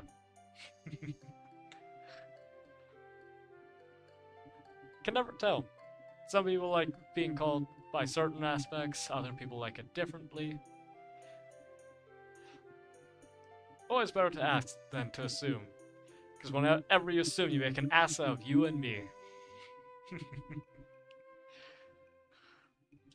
I just mean I know some family recipes, so once you understand the basics of cooking, it's quite easy to make something appetizing. What mod is it? This is the Blue Skies mod. It's actually pretty fun so far. Would recommend. Yeah, you haven't already played it.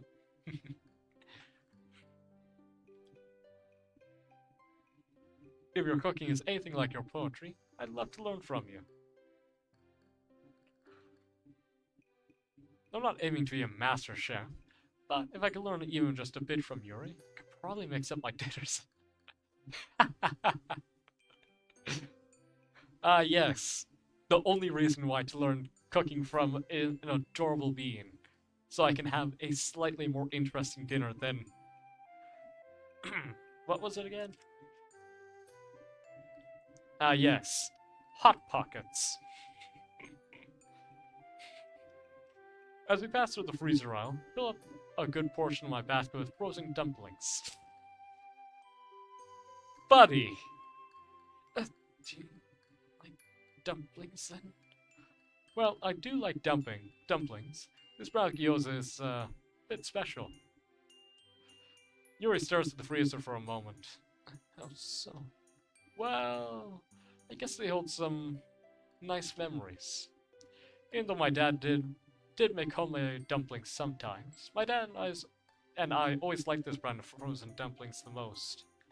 Guess it kind of became one of our favorite meals, despite being, well, frozen food. That always drove my mom crazy. My parents have always been busy with work, but we try to have at least one good meal together as a family every day.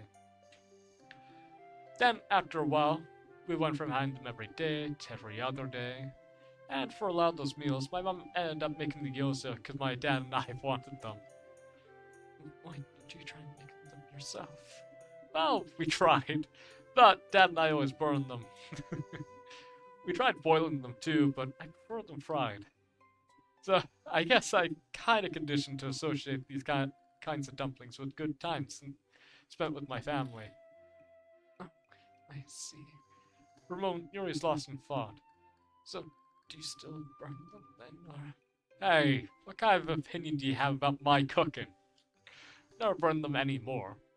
Well, I rarely burn them. Yuri giggles at my admission. I suppose you made quite a lot of them then. Sure have. I miraculously haven't gotten tired of them yet. Blah blah blah. English, please.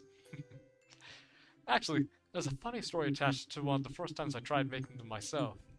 No, what happened?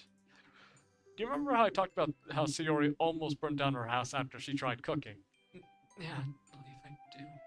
Well, That was the time we tried making these dumplings ourselves. Lester Yuri in charge when I went to the bathroom. Then I started smelling smoke accompanied by her yelling from downstairs. Apparently, she tried to pick up the pan the dumplings were frying on and somehow burnt herself and flipped the fat pan in the process. Yeah, no, I'd believe that story. Yeah, 100% I'd believe it. All the dumplings were scattered onto the stove. Those poor, poor dumplings. They started panicking, and before she knew it, the dumplings were on fire. I'm just glad her parents kept a fire extinguisher underneath the sink. It sounds like you had quite the time. Yeah, and luckily Sayori wasn't burned much by the pan. All's well that ends well, I suppose. It sounds like these dumplings are to you what oolong tea is to me. How so? Well, she makes up a package of oolong tea.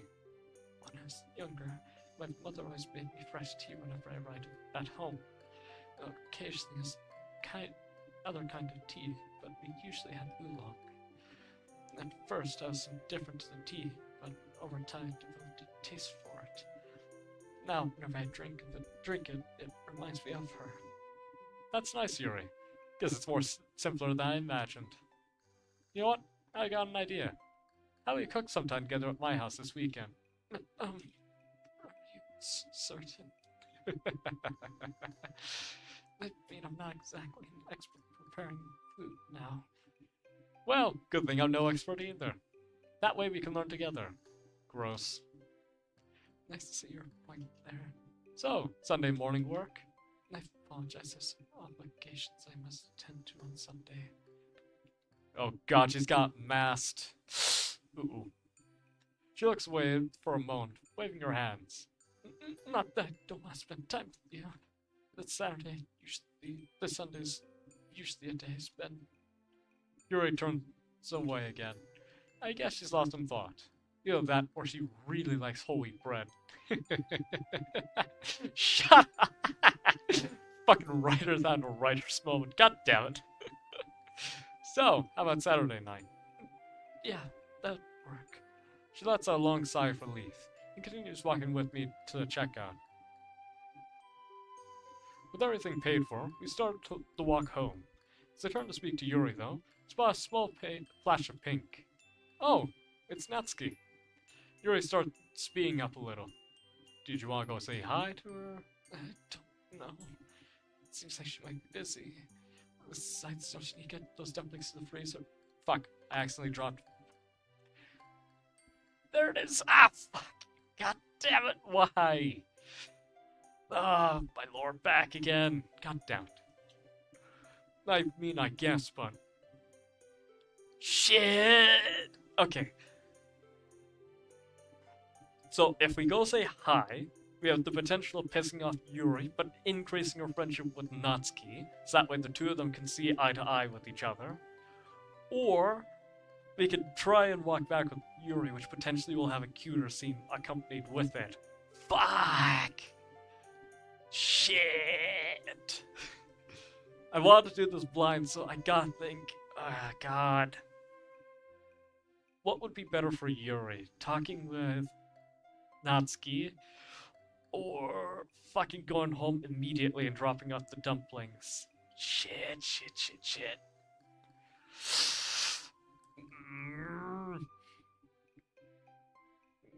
Because this decision could completely kill the entire run.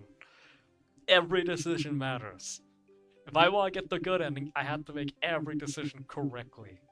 Fuck. Fuck, we gotta push her. It's gonna probably backfire immediately, but... Well, worst case scenario, we just say hi and keep walking, right? You gotta become better friends with her. You'll need to talk to her at some point. Maybe you even started writing poetry using rhyme schemes and things like that so you can relate to her more, right? Your friends will just won't just go away just by you hoping they will. After years of playing games to try and fill the void of loneliness, that's one thing's for sure. Problems like loneliness don't just simply disappear. Fuck, where the fuck did it fall?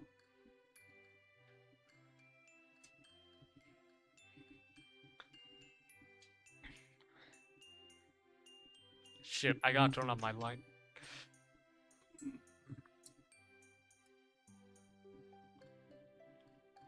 There it is. Welcome back there, Boozle. I've made 2 decisions thus far since you've left. We helped Yuri with carrying the books, and now we are going to go say hi to Natsuki. I probably killed the run with one of them, but we'll find out. Royally screwed, aren't I? Shit. Probably pushing her too much, but this is my decision to make, and mine alone.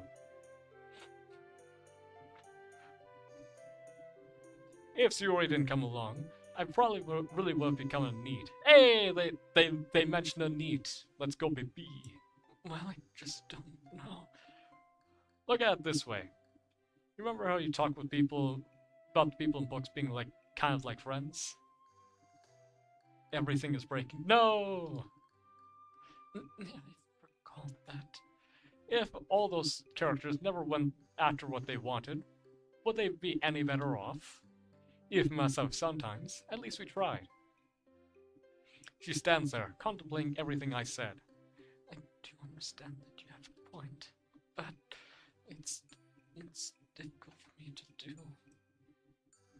It may come naturally to you, starting conversations with acquaintances and strangers, but it's just hard for me to do.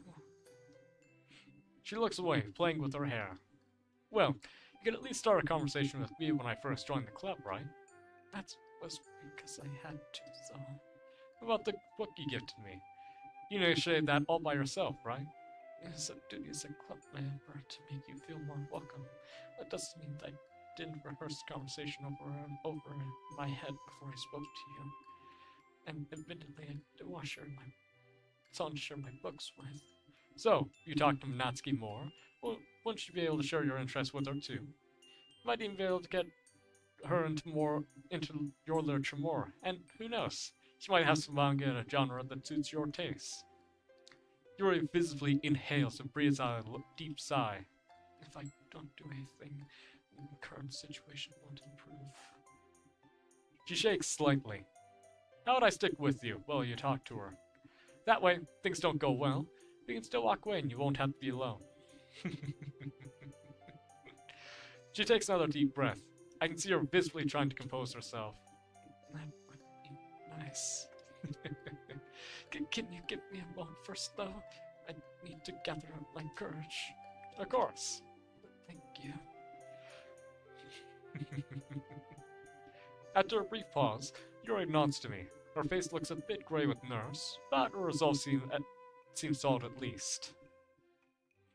We make our way towards Natsuki, who fortunately hasn't gone far yet. Natsuki.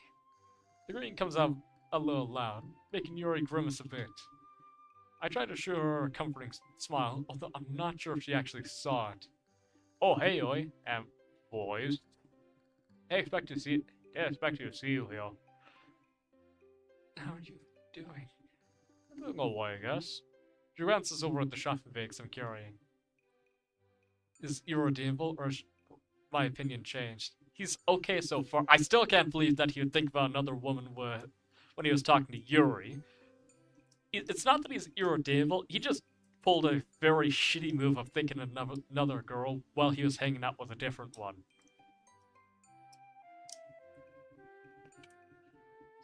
I'm still on the fence. I don't know much about the character's personality, but he's definitely a lot better than he sounds, so I'm not gonna fuck him over yet. Just gonna keep doing what I think is correct.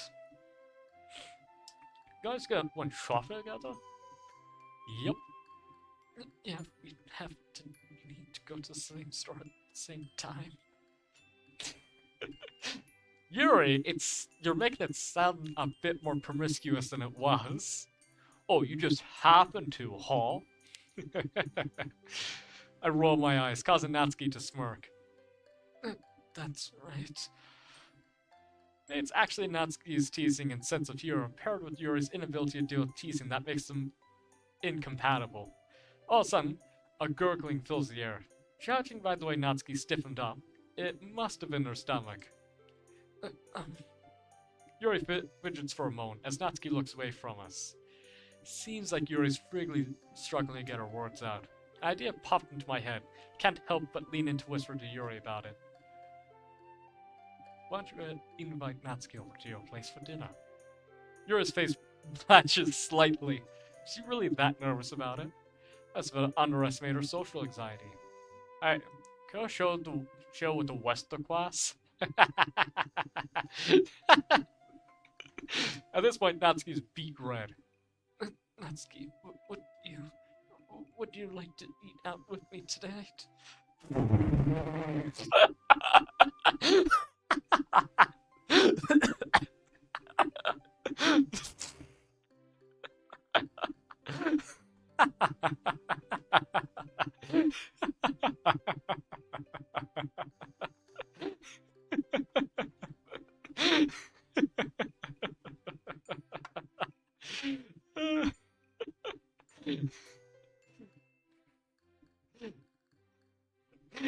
Busel, you cannot be that fucking innocent.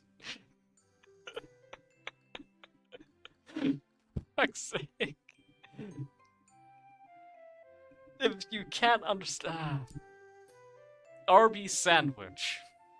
If that doesn't explain it, you are far too innocent than I ever thought you could be. Fuck's sake.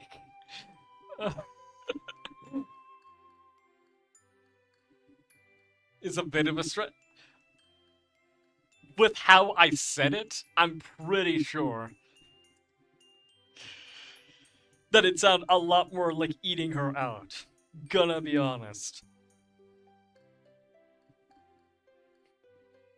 I don't know, maybe my brain was just going full 90 there.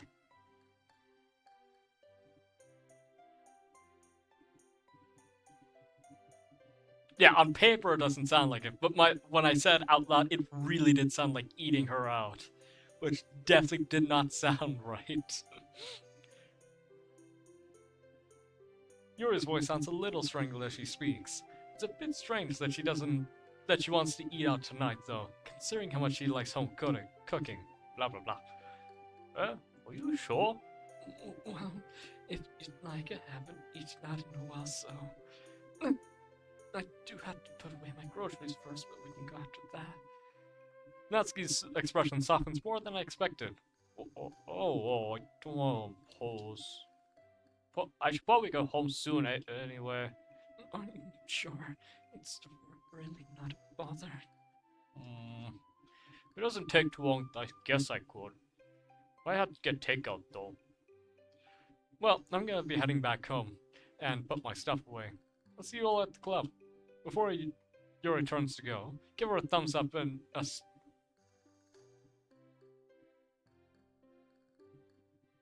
Is she turning or was I? The implication of the scene is very weird. Oh well. Before Yuri turns to go, I give her a thumbs up and a smile that she returns with a blush. Exchanging goodbyes, we head our separate ways. Ah well.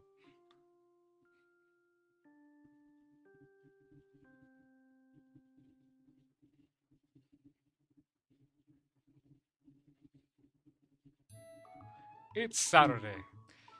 Tonight, Yuri's coming over to cook with me, so I better make sure that everything's ready for it. She'll definitely have higher expectations than me, that's for sure. Yeah. Soy sauce, sesame oil, green onions, garlic. Seems like I have everything we need. Ooh, are they making teriyaki, or are they going to make egg fried rice? Ooh, I hope they make egg fried rice. Oh, that's honestly one of my go-to meals whenever I'm like, I don't know what to cook tonight. So I just grab a bunch of rice, cook that up, cool it down a bit, then go to make egg fried rice. Such good meal. Really simple too. Literally, it's just if you have it, day-old rice works really amazing for it. If you don't have day-old rice, cook rice. Then from the best advice I've heard, put the rice into the fridge or freezer so it cools down a lot. an egg fried this rice. Shut up, Uso. Egg fried. One word, rice. Referring to the egg being fried.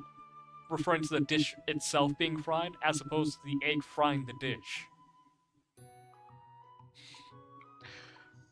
But once you have the day-old or cold rice, you put it into your pan. Preferably, you want to use a wok or a cast iron, depending on how white you are. Just that way you can cook the rice a bit more and make sure each grain is separate. If you get a bit of charring on them, even better, but don't necessarily look to make all of them brown. I like putting in the scrambled eggs afterwards in like the center, let that cook up, mix it in with the rice. But another thing that I add in is soy sauce, add in a bit of paprika, and a bit of extra salt, and it should be all good to go. Put into a bowl and add... We used to have it. I need to get another package of... I use chives, but most people use green onions. Put that on top. Best dish ever. Delicious. Highly recommend.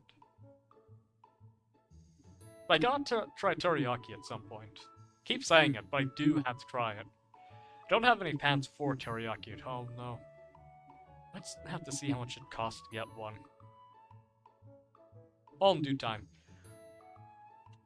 The kitchen itself, on the other hand, well, it's unkempt to say the least.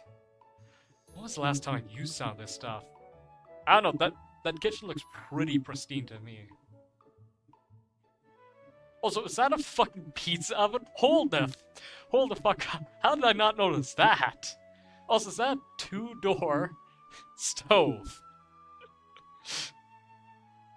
I imagine that top one is the warming drawer and the bottom one's the cooking one. But Jesus Christ, how fucking rich do you have to be to have that thick of a warming drawer? And a fucking pizza oven. Jesus Christ. It could also be a microwave, but come on. There's no way that far right thing is a fucking is a fucking microwave. Look at that thing. There's no way it's a microwave. Anyway. I involuntarily grimace as I wipe a finger across the dusty surface of a pan. Just wash it. Definitely not a setting that Yuri would be used to cooking in. In a few minutes of blood, sweat... Fucking dogs. Blood, sweat, and tears later, and a bit of urine, everything's clean. Or at least passable. We probably won't use most of this, but with my luck, we'll need at least one thing I didn't wash. Right on cue, Yuri's knocking at the door. Either a very polite robber or Yuri. Booze, it's you! You're in the game! You're a polite robber. Wow. After a quick drying off of the last dish, I answer it. Christ. He's carrying a few bags that I can assume contain groceries. Hey, Yuri. Pleasure to see you. Come on in. Hopefully, binge-watching various cooking shows featuring an angry chef yelling at other cooks was enough preparation for this. I mean, that's how I learned how to develop an Irish accent, listening to angry Irishmen play golf with each other. Tends to teach you how to make a very convincing Irish accent. At least, it had prepared me for being yelled at for my inevitable mistakes. Yuri is yelling at me. After setting the groceries down on the counter, grab a clean pan. Alright, so what should we make first? Great question. So long as it doesn't end up with a call to the fire department, fine for pretty much anything. She giggles slightly. Well, I believe we'll be fine. We'll be good regardless. Come on, Chuckleberry Finn. She stares at me for a few solid seconds. What? Oh, my apologies, I didn't realize. It's alright. To be honest, it's a pretty bad joke anyway. Trying to ignore my burning face, I moved the conversation along. So, what'd you feel like having? Would you be open to making the teriyaki salmon? Sounds good to me. We gathered the ingredients and equipment together on the kitchen table. How fucking rich do you have to be to have a kitchen table? I suppose I have a dining room table, but... Alright, yeah, never mind. I don't know where I was fucking going. Yuri takes a deep breath and concentrates on the food in front of her. You alright, Yuri? Yeah, it's just I haven't done this in a while. That is cooking with someone. I can relate to that. But if you made it as many times as you have, like it sounds you have, that should be a cinch for you. Thank you for your vote of confidence. She places a scrap paper with a handwritten recipe on the counter. The handwriting looks to be yours, but there's something different about it. I suppose we should begin by making the sauce. Voice, can you pass me the soy sauce and sesame oil? Sure. Just tell me what I have to do. Okay. Can you peel and mince 2 cloves of garlic in the meantime? That's one of the few things I can actually do comfortably in the kitchen, so you chose a fitting job for me. None of you loves using garlic, so I've seen it cooked often enough to know what I'm doing. After peeling it, I place the garlic under the kitchen knife and crush it. Yuri's focus on her cooking is intense, to say the least. It's like how she is when she's talking about literature. One thing that amazed me is how fast and efficient her movements are. The longer we cook, the more confident she becomes. It's rather difficult to keep up with how fast she moves at times. Before I know it, the salmon's marinating in the sauce and ready to be baked. Wow. You talk about how you weren't an expert, yet you're quite incredible. It's not, I mean, with enough practice. I broke Yuri. It's alright, Yuri. It's not often that I see you have so much passion for something other than literature. Yeah, I'm a bit of a fan of cooking. My family had teriyaki salmon dishes every Saturday evening when I was younger, and I ended up learning from my mother how to cook it. Eventually, I practiced enough for the whole process to become a bit of a blur. Honestly, wish I had done the same thing and learned how to make family recipes as well. It's not too late for you to learn, right? That is true. Speaking of family, are you bringing some of the food back home for them as well? Oh, the salmon would be good by the time I returned home, so you can have the leftovers. Fine by me. Anyway, could you start cooking the rice while I put the salmon in the oven? Alright, wouldn't be much of a dinner if it was just salmon. The whole kitchen smells of salmon, with a subtle sweet undertone to it. Man, I wouldn't mind if my kitchen smelled like this 24/7. Maybe now you've learned this recipe from me, you can cook it for yourself. Ha! I think I'll want to practice a few more times under your guidance before I do it myself. Anyway, let's get to eating. It does smell rather appetizing. The salmon's tender and flaky when I bite into it. It comes apart with no trouble at all. MC catching the hint, Yuri wants to share the family recipe with you. She liked it as she's gonna put a ring on it. Better question is, who do you think would actually pop the question? The main character or Yuri? That's the better question. I imagine with how Yuri would actually be, she'd probably, if she was hoping to put a ring on, she would create a lot of subtle hints to try and get the main character to actually put a ring on it. Because there's no way she's gonna pop the question herself. She'd be far too embarrassed and think far too much about it. But she'd drop lots of subtle hints to try and get him to pop the question himself.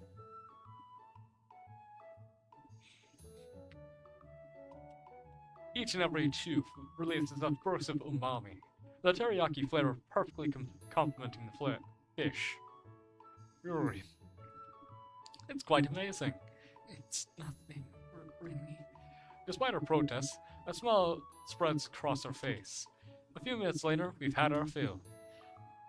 I had a hard time holding myself back from eating more, But if he had managed to devour everything from Yuri, this is really nice. Plans on having dinner with someone over and having something made fresh as well. As the relationship develops, fair enough. But I'm thinking more of a situation like Komi and Tadano. Like, Komi would 100% keep subtly suggesting to Tadano that she'd want to get married to him, but wouldn't have the confidence to actually say it out loud, even hanging out with them for years. I 100% would see MC and Tadano being the ones that have to ask. But for good reasons. It's quite dark outside. Wow, already 9. Time flies, huh? And it should be going now. It isn't super late, but I think she mentioned before that she wakes up early regardless of the day. Want me to walk you home? She shakes her head. I'll be fine, although I do appreciate the offer. I really enjoyed our time today, boys. It's been a lot of fun for me too. You're more than welcome to come over anytime you want. That's very much appreciated. Before I know it, she's already out the door. Oh, could you wait a moment? I believe I forgot something important. What is it? There's a paper with a seat on it. No problem. I grab for you. After searching, I spot next to the stove. Whew. Safe. At least it's safe. As I hand over to her, take a closer look at the recipe. Your handwriting on this seems a bit different on here. Oh, that's because it's my mother's handwriting. Ah, makes sense. Well, it's as free as yours. I suppose so. I always did admire her penmanship. She smiles to herself, a faraway look in her eyes. Well, I'll see you Monday. My words seem to pull her out of her thoughts. She pauses for a moment and smiles back at me. See you then.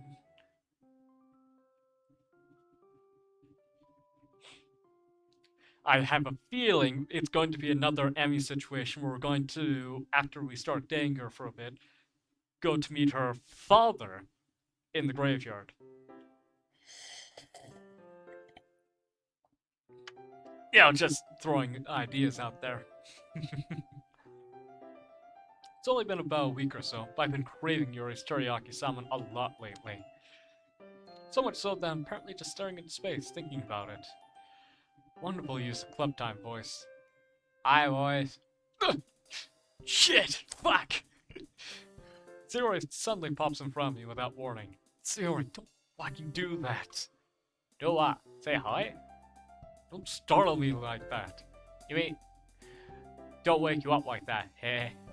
Hey, I wasn't even sleeping. But you were daydreaming. That's close enough. For you, maybe. Me. Anyway, did you need something? So I just can't say hi now? No, you can't. I'll have you arrested if you try from now on. Heh, that'll be so silly. Yeah, so what's up? Actually, I did want to ask you something. You wanna go out with me and Natsuki at the club over? What are you planning? Oh, we're just gonna wing it. Yeah, that sounds about right. I guess Sayori was never really a planner. Are you sure you don't want me butting into what Natsuki wants to do with you? Come on, boys. We haven't played together in so long. I'm sure she won't mind. She's alright, I'm in. But you have to be the one to tell Natsuki that I'm coming along too. Okay, it's a deal. Okay, everyone. I think that's it for today. Good work, and I'll see you all tomorrow. Sayori sidles up to me as I wave goodbye to Yuri. Not gonna lie, kinda wanna hang out with Yuri instead. I guess I've been doing a lot of that lately. And Sayori's right. Been a while since I've hung out with her. Still, ready to go? I guess so. Are you ready to go? Yeah, I guess so. Did you tell Natsuki yet? About that. Sayori. I'll do it now. Hey, Natsuki. Hey, let me make sure my manga's pulled away properly before we get going. By the way, can we invite boys?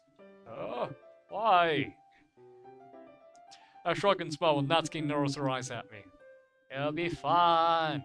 Yes. Oh, fine. It's only because you asked. Hey, let's go! Hey, I'm still checking on my manga. Yeah, that sounds about right. 10 minutes of Natsuki fussing, and half an hour of walking later, we're strolling down the downtown area. So, what do you guys want to do? I think Natsuki wants to buy my manga. Oi! Well, a new chapter of this manga I've been waiting came out, so... To the bookstore it is then. Oh, so you do come here to buy your manga. God, what was that? No, it's just... I usually go to A-Books for mine.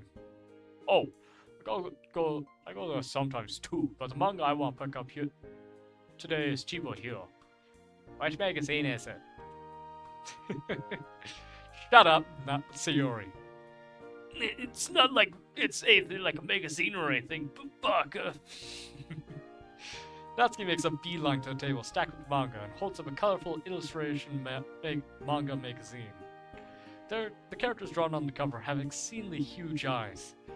This looks like the type of thing that Parfait Girls would have been published in. How does he know what Parfait Girls are? We've literally never talked to Sayori at all about her manga. How does he know about Parfait Girls? Does he just magically know about them in this fucking universe? Have I been out of the loop on this? What? You know what? Never mind. Well, it's probably one of the best shoujo mangas magazines in circulation right now. I mean, Parfait Girls was supposed to publish in this. Yep, called it. Look, in comes with a free will gift. She pulls out a small packet attached to the back. Looks like this issue comes with a pack of gel pens. Nice. Try to tell me that your manga could beat that. He was looking for multiple books at the beginning. Most likely scanned past Parfait Girls doing it. Fair enough then. But he seems to like immediately understand all the things about Parfait Girls, which is a bit suspicious, but I'll let it pass because he may have seen it before. I mean, mine certainly don't come with gel pens. Exactly. Turn to Sayori as Natsuki starts flipping through her magazine. Anything you need to look for? I don't think so. Oh, wait. I actually buy a new copy of the English workbook. Hmm? Why? Don't tell me you. I lost it. We better go looking for it then. Hey, Natsuki. Sayori and I are gonna go find a workbook. Have fun with that. I'm gonna be here for a while. We begin walking through the aisle, scanning the titles of the books. Manga, light novels, children's fiction, adult fiction. Ah, there we are. Education. Yeah, fair enough. Wonder, should I get something for Yuri? Definitely be nice to be able to prepare for a copy of Portrait of Markov. What book can I get her that she hasn't read yet, though? Hey, Yuri. Hmm? She looks up from perusing, blah. She looks up from perusing a table of workbooks. Does Yuri ever mention any books that she wants? Like, one she hasn't bought yet? No, I don't remember it. Probably just buys herself with those books she was interested in. You wanna get something for her? Yeah, I thought I might thank her for giving me a Portrait of Markov. That's sweet of you, boys. Oh, there it is. Sayori triumphantly picks up the book she was looking for. Anyway, you know what? Don't know what book to get her. How would you buy something else? Like what? I don't know. Bookstores sell stuff like stationery too, right? You go buy your tea. Hey, that's always a good gift to give to a person who likes tea. Wink, wink, nudge, nudge. It's not like I'm asking you guys to get me tea if you ever meet me in person, but first time I go to a convention, I walk in, set up my booth. 5 minutes later, I have like 12 patches of tea sitting at my desk.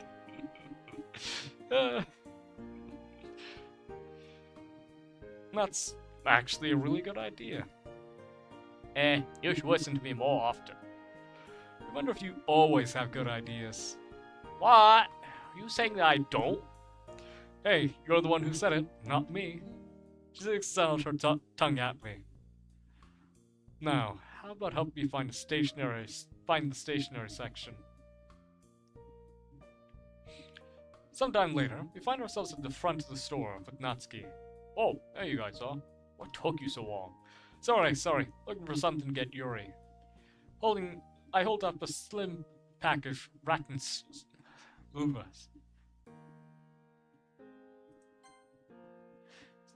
cellophane. We found some nice heavy-duty parchment paper. Actually, feels pretty satisfying to write on. I'd use it myself if it weren't so expensive. You guys pay for everything then? Yeah, all good. So, where are we heading next? You guys are hungry. Oh, we go boys get some food. Oh, what kind of food? It's... Natsuki shoots me the briefest of glances. I saw tea and crepes place I just got a while back. But I won't expect a boy to be able to appreciate sweets. Shove it up your hole. Hey, the fuck that's supposed to mean? Tea isn't even sweet. It's just basically bitter leaf juice. Oh, it's not that kind of tea. It's like the sweet kind of tea, like milk tea. You know, the type that you put tapioca pearls to make a boba. Boba? Oh, you mean bubble tea? Shut up, Sayori. Yep. Well, I call it boba because that's what it's called where it came from, Taiwan. Of course, Natsuki would be like that. Yeah, you're totally the type to watch something with subtitles because it sounds more authentic in the original language, huh? We're just fuck.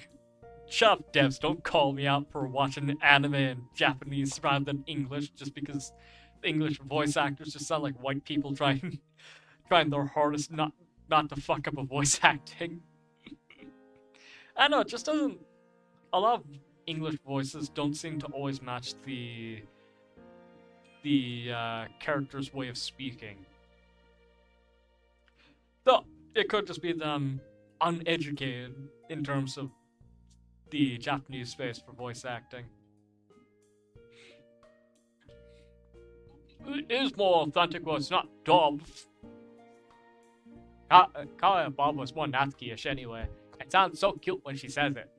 What? Cute. You know, it's supposed to be a compliment when someone calls you cute. Not the way you guys say it. How else does she want us to say it? Anyway, what do you mean I won't be able to appreciate it? Just because I'm a guy, it doesn't mean I don't like sweets. After all, I grew up with Sayori. You know how she is with them. It's only because it's only because of me that you can appreciate them. That's not what I meant. What Sayori says does make sense. Shut up, both of you. Fuck's sake.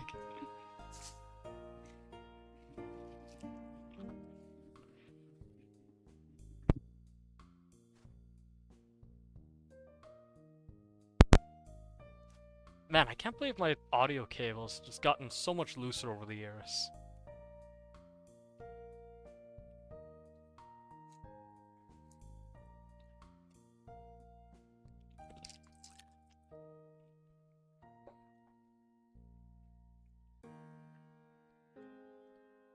Of course, you'll know which alcohol will comes that stuff.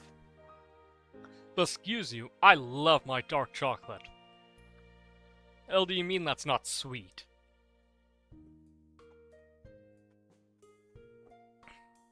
Also, mint dark chocolate, best shit ever.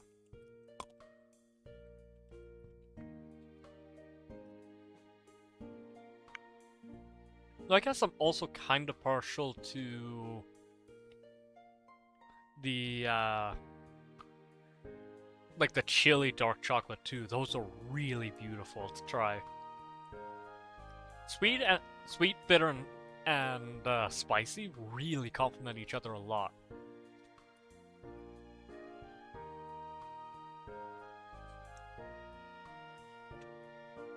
But you're always used to it because of Sayori. We might as well go. And with that, Natsuki drags us along with her. Not sure what kind of logic she uses, but it works. She's probably embarrassed about showing me her interests. Maybe she doesn't hang out with many guys. Oh fuck, we're in McDonald's. Oh no.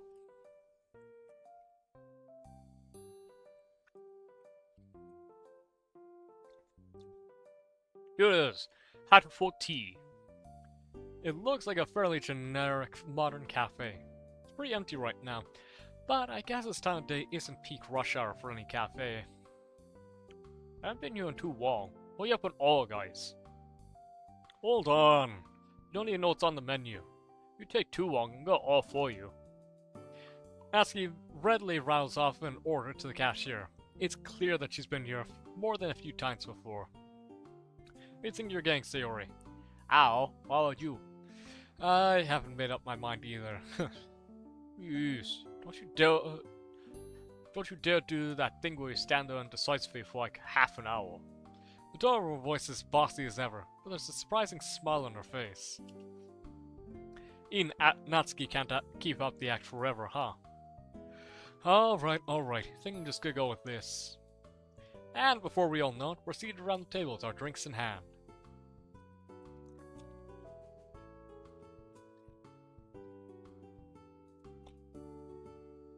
Natsuki got some kind of rose milk tea with heart-shaped strawberry jelly. That drink was definitely made for her. Meanwhile, Zero and I ordered a passion fruit slush and a green tea and mango drink, respectively. Oh, this is so good! No wonder you like this place so much. Yeah, I think I'll have to come back here on my own time. Huh, and that's why you trust in my taste. She thumbs up through her manga as she sips on her drink. That reminds me. What manga are you catching up on? Parfait Girls? Oh, whoops. I usually have new manga with me, so I gotta have a reading while I drink. Yeah, it's fine. Can understand how eager you must be to start the chapter. Yeah, it's so frustrating you have to wait for a month for the next one. I mean, sure, but generally for like, especially indie ones, it's like 1 or 2 artists that have to work on it, so... Don't get me started on hiatuses. Yeah, because artists get bored of writing the same story over and over and over. Hey, manga artists are humans who need breaks too, you know. I know, I wish I could buy the manga all at once. That is true, I would have liked that too, but...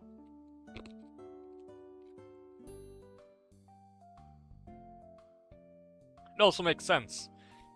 Especially for mediums like manga and comics.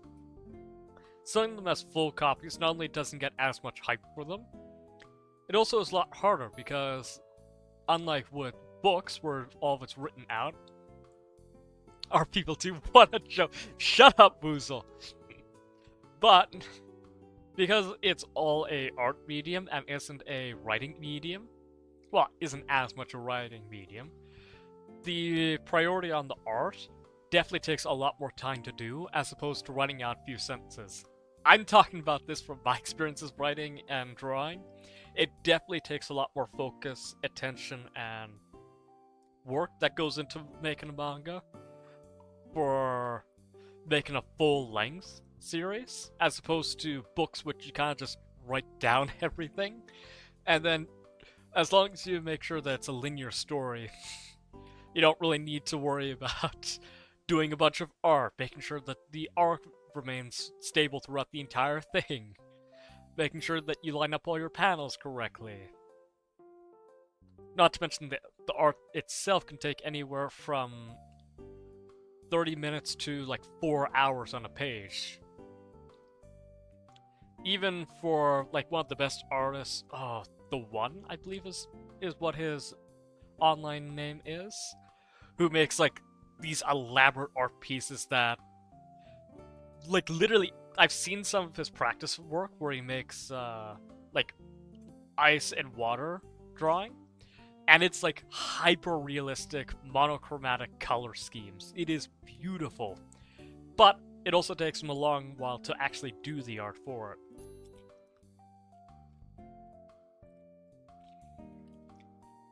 Anyway, that's me nerding out. Anyway, this one's about a girl who discovers these guardian characters that can unlock people's true potentials. Super Kami Guru. Her character design's pretty nice too. Small and big boobed. She holds up her manga and points at one of the characters. It's a character with shoulder-length hair,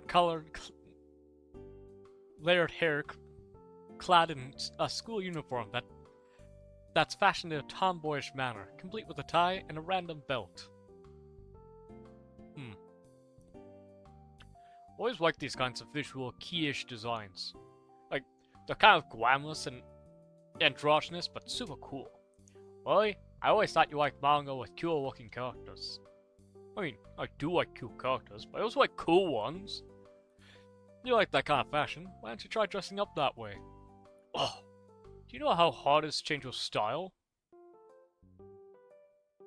Natsuki, I go from wearing turtlenecks to full fucking suits to a pair of shorts and a t-shirt to fucking dressing like a country bum. If there's any person on this fucking planet who knows how to change their style on a fucking whim, it's gonna be me.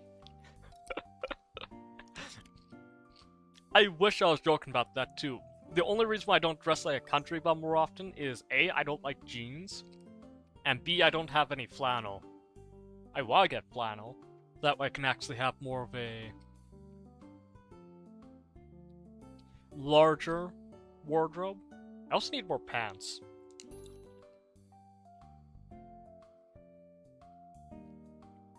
But jeans are horrible pieces of shit. I get it, they're easy to repair, but they have no maneuverability. And they are shit tight against my fucking childbearing hips. Like, Jesus fucking Christ. They are the worst shit that I've ever worn. I had to put up with it most of my childhood because my mom's fucking obsessed with that stuff, but I hate jeans. Never want to wear them ever again. I do want to get leggings because I feel very comfortable last time that I end up wearing them, but never trying jeans again.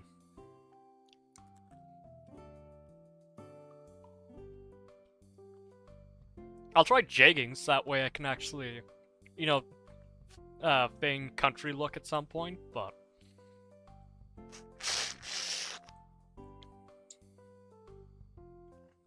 fuck jeans.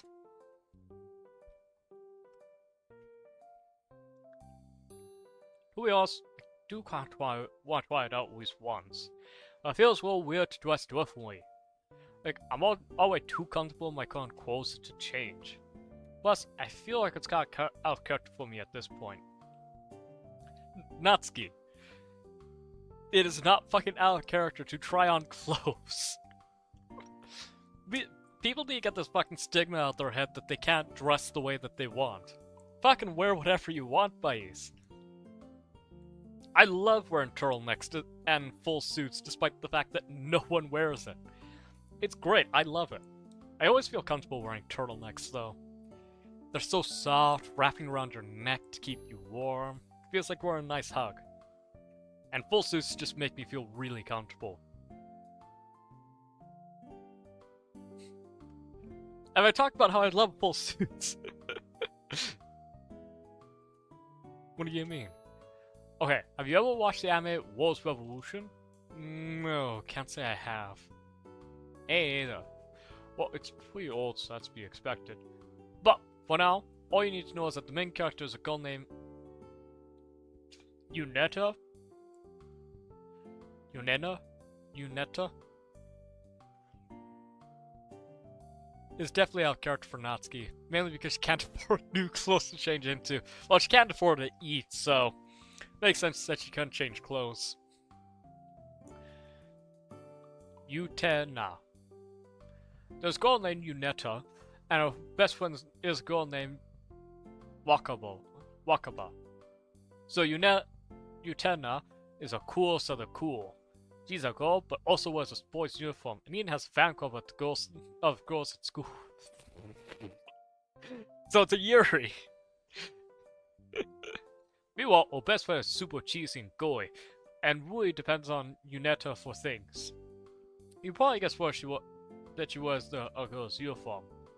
It'd be really weird for Utena and Wakabo to switch uniforms, right? Well, I haven't watched the anime, so I don't really know what they look like. But I think I can get what you mean. I don't. Bitch, like I said, I'd fucking wear a dress if I thought it was gonna be a funny bit for something. Alright?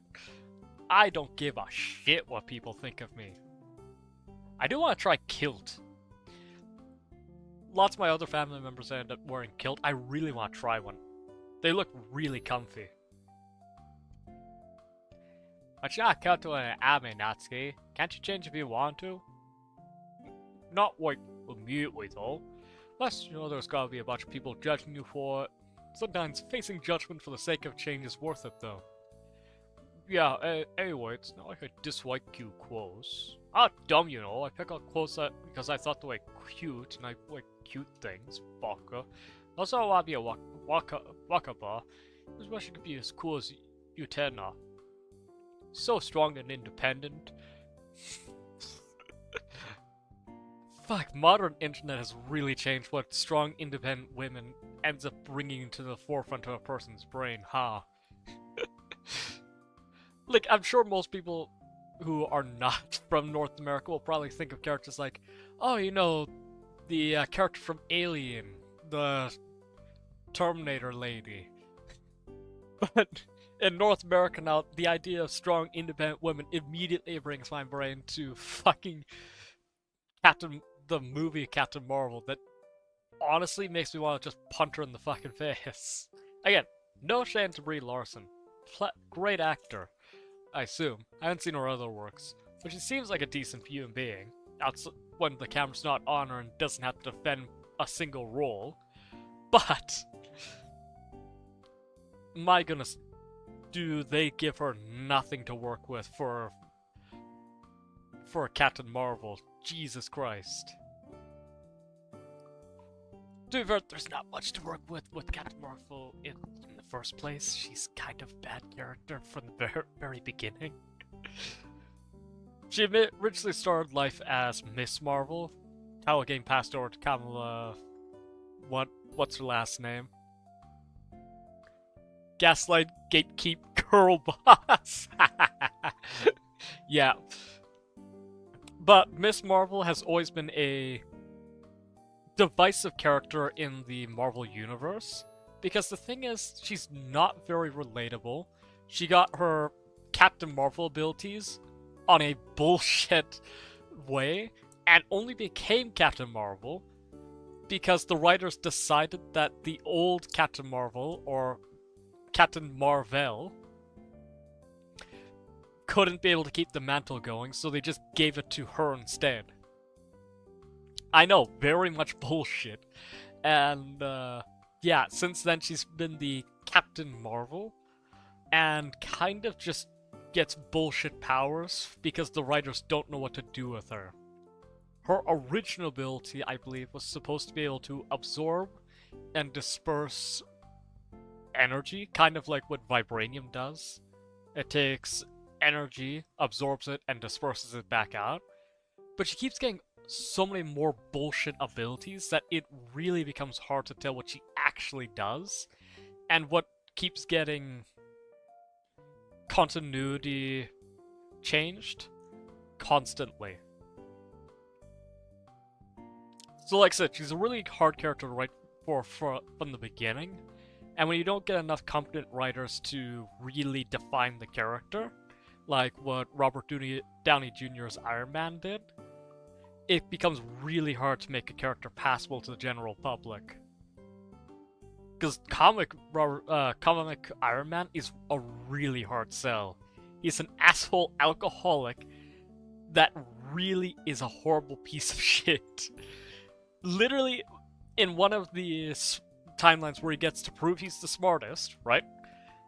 He gave Daredevil his sight back, and then took it away with the line, I can play God too. Like, he straight up told Daredevil after taking away his sight that he is God and can do whatever the fuck he wants. he is a really hard sell in the comics. So it is impressive that the MCU at the time was able to make him really redeemable.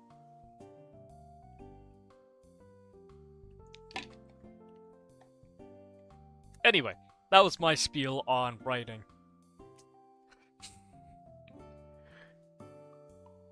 I think I understand what you mean. Want to be dependent on one than depending on others. Comic Iron Man is base. You wouldn't think that if you actually saw him in action. He is bullshit. He is in fucking insane and is an alcoholic completely. He's actually had... Okay, he went from being an alcoholic to being a drug addict. Like, his comic counterpart is insane and completely mental. And the whole reason why World War Hulk even began was because of Iron Man.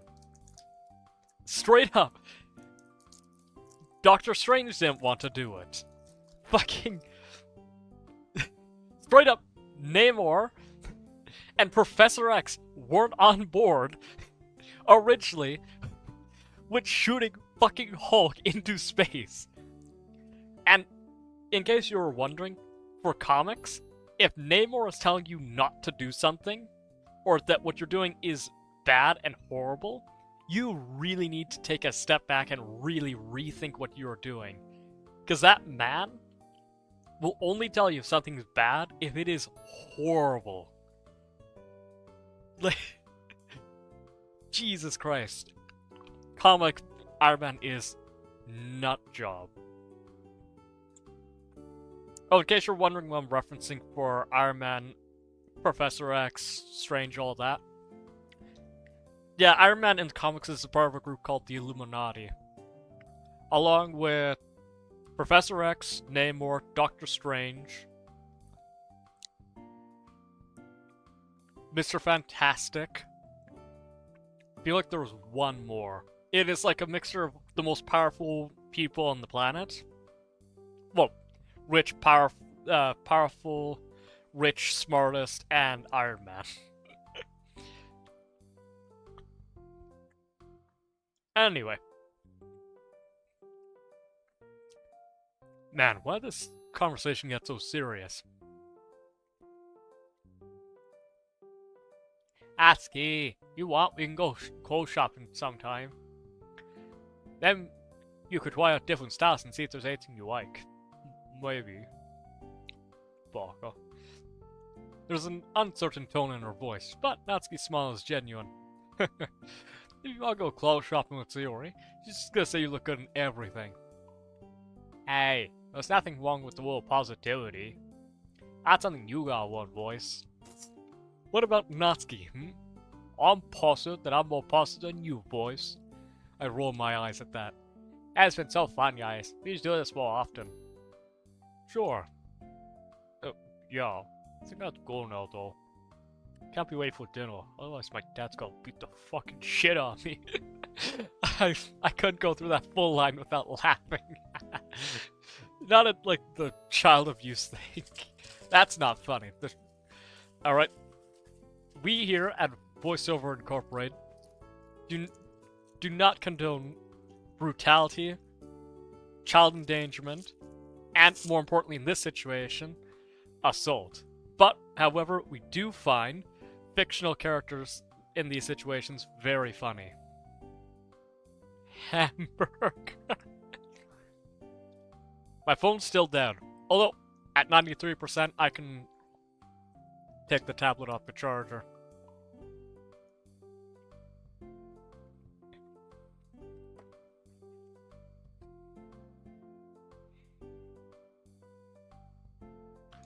How do you want that Twitter redeem? Do you want me to just post a straight up hamburger? Or do you want more to it? Look, semantics matters a lot in this situation.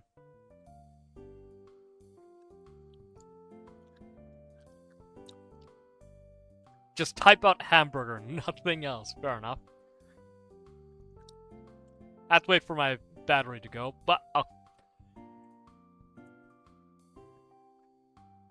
Remind me in a sec when I actually have a battery that will sustain longer than just 5 seconds. And I'll get the hamburger pose going, okay? Alexa, set a timer for 3 days. Hey Google.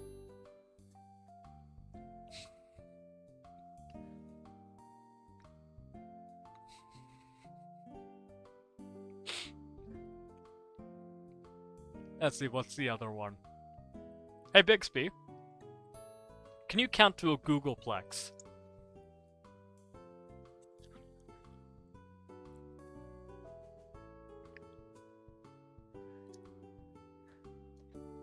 To your homie's wife?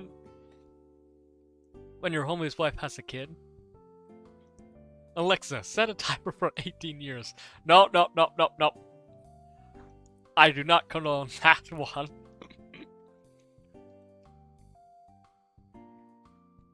Alexa, what are the codes for the next missile launch?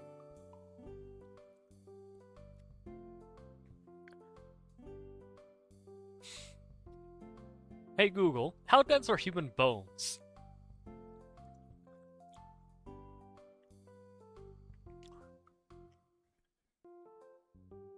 Shit, I got Twizzlers stuck in my teeth. I guess we should go too then. Are we going out to eat? I just don't want to miss my dad's cooking. He'll beat the shit out of me. Okay then, you want us to walk you back? I'm good. See you soon. See you at school. Exchanging goodbyes, Sayori and I begin walking back. Honestly, way more fun than I was expecting. Although, it was really just Natsuki laying us around on her personal routine. We had a very nice conversation together. Plus, got to buy something for Yuri. Hope she appreciates the stationery. It really took a huge chunk out of my pocket money.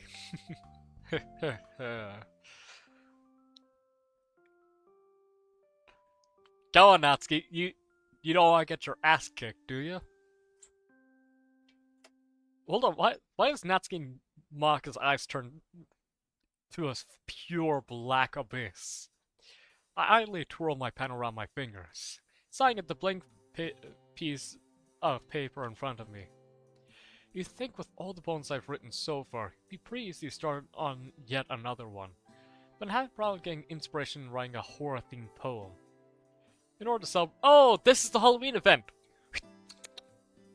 Look guys, it's that day! They've always done that. Really? Thought I would have noticed by now. You guys, it's Halloween! Halloween moment! Let's go, baby! Manga asked us all to write themed poetry. I suppose we're having some kind of Halloween party as well. Although, backtrack a moment. I just remembered. He just suggested that he doesn't know how to write horror? One of the fucking easiest genres, as all you need to do is just think of a scary type of story to tell. Son of a bitch. We're supposed to have some kind of Halloween party as well. I really don't know what to expect, but I'll look forward to it anyway. I did watch a horror anime to get in the mood, but I'm not sure if it helped all that much. Don't get me wrong, there's a great bit of surreal horror media. The sound design successfully created tension that kept stacking up over time. The graphics are quite creepy as well. They're done in the style of old paper puppet crafts, leading to an air of mystery and age to the stories. Despite all this though, my mind still wanders blank when confronting the paper in front of me. Doesn't help that I hardly got any sleep last night either. It's hard to shake off this feeling of exhaustion. Don't want to procrastinate too much, but...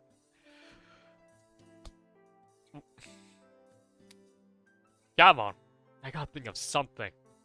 How in the world does Stephen King do this? Stealing ghost ideas? Alright, it's getting a bit late, but it probably won't hurt to go out and walk around for a few minutes. Exercise can energize you, right? I could always pick up a can of coffee or tea somewhere too. Plus something might come to me while walking. As I make my way outside, I see the stars there and beginning to emerge in the darkened sky. incompetent in horror due to only one of 3 routes being centered around it. Yeah.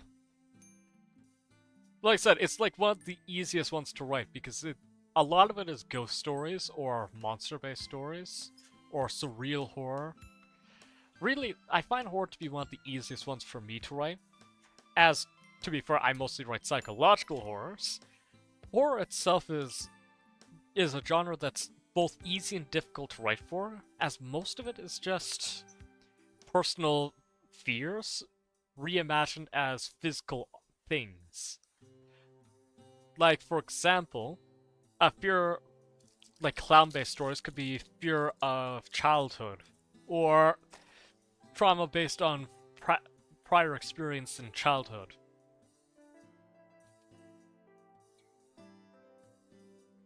Oh, 10%. That's good enough for me while it's on the charger to try and get the hamburger tweet out. Oh, what's playing Cult of the Lamb? But yeah, like I said, horror's a pretty decent one to write for. I'd say personally the hardest one for me to write. Hero's Journey story, I think, would probably sort to be the hardest type of story that I could possibly ever write. Mostly because I have just a very huge disdain for Hero's Journey stories, since I see so many of them nowadays.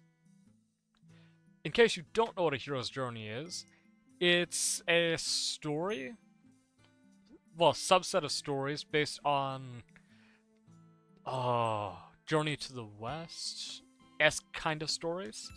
I can't remember the original one that's referenced to. I think it might be the Odyssey. Could be wrong. But it's a very, very old story-centric kind of ones. Basically about a character who at the start has a man named Werther who modded a Discord server. He DM'd a kitten with whom he was smitten, but now he's a 7-year server.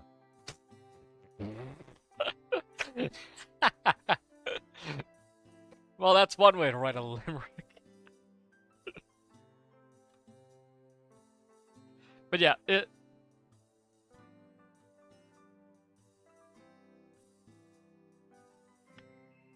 Okay. Tweet went out. But...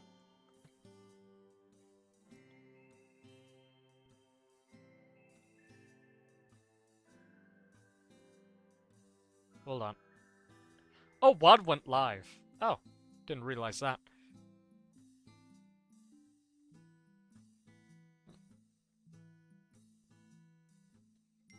Give me 1 sec, just gotta hydrate and stretch them. And then I'll get back to video games.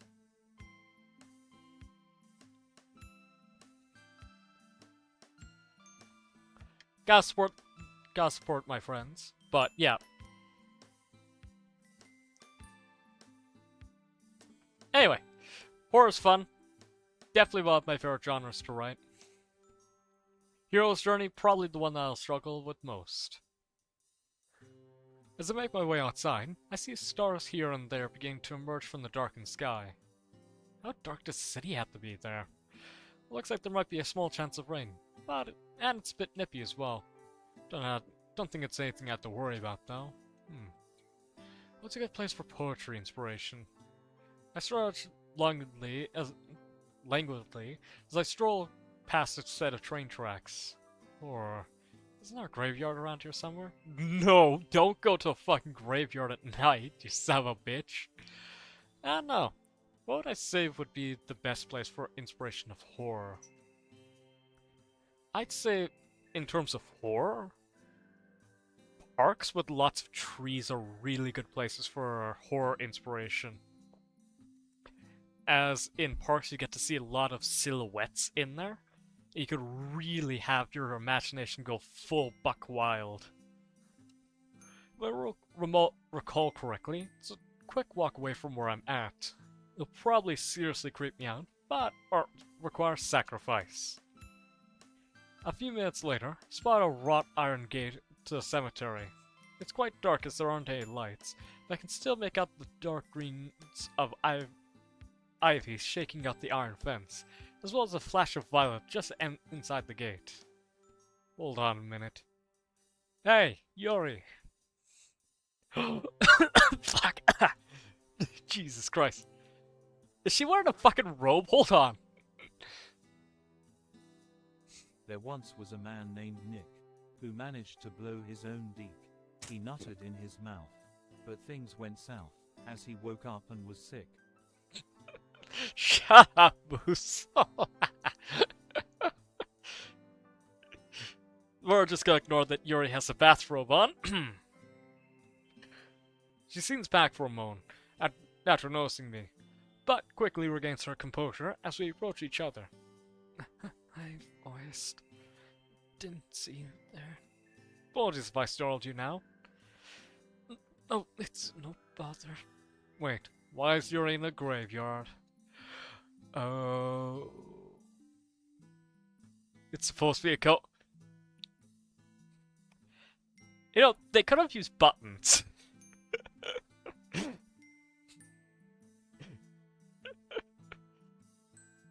It looks like a bath. I'm gonna be honest, because of the wraparound cloth, it looks like a bathrobe. Hey Yuri, were you trying to find some inspiration for a Halloween poem too? He glances around for a minute, as if processing my question. Oh, yeah, that's right. I assume you're doing the same. Yep. Guess right, great minds think alike. Stop nitpicking. I'm sorry. What else was I supposed to think when the design looks like that? Also, Jesus Christ. Is she...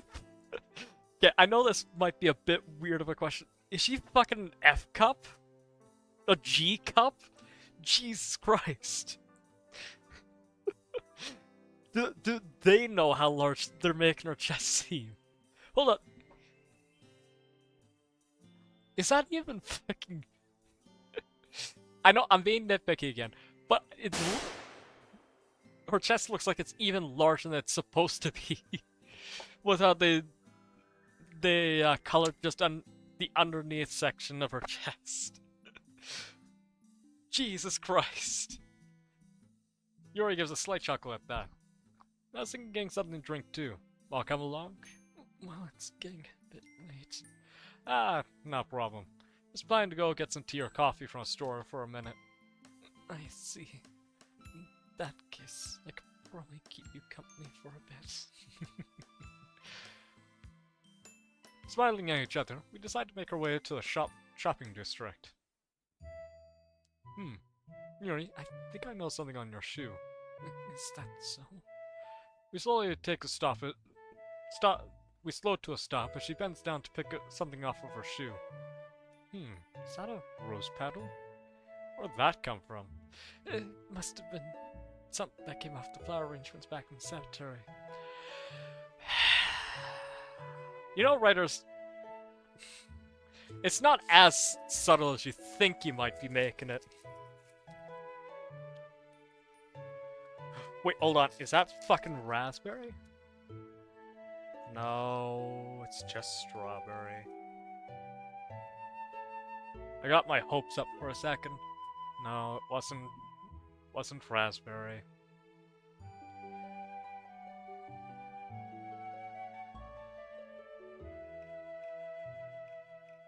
I mean, as I said, it seemed like there may have been a rap for Monica based on how much it initially started pushing us to hang out with Monica.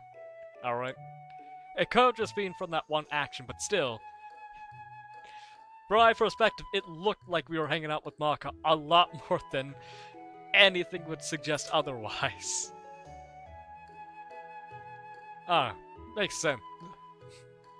Sure, in-gamely. Sure, it makes sense that you found flower arrangements as she was in the cemetery after talking about how her dad used to do things. Why do you not trust me? Why do I not trust you? Oh, I trust you. It's just, like I said, for that brief moment, it really seemed like it was something else.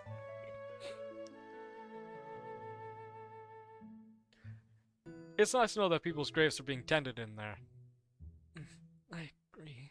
Being forgotten by your loved ones isn't a very comforting thought. Oh my goodness, you already made a comment about being comforting around loved ones? Ow.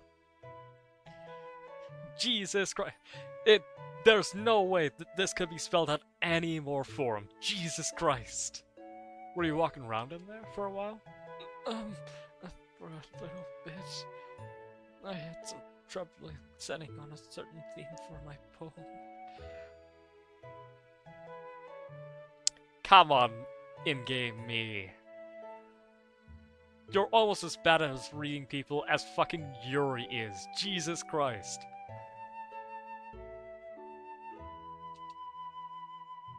That's a surprise, considering how much you love horror. You'd think so, but it's difficult to pick one cohesive theme when there aren't so many to choose from. What'd you decide upon? Well, would it be alright with you if I kept it a secret for now? Sure, I can respect that.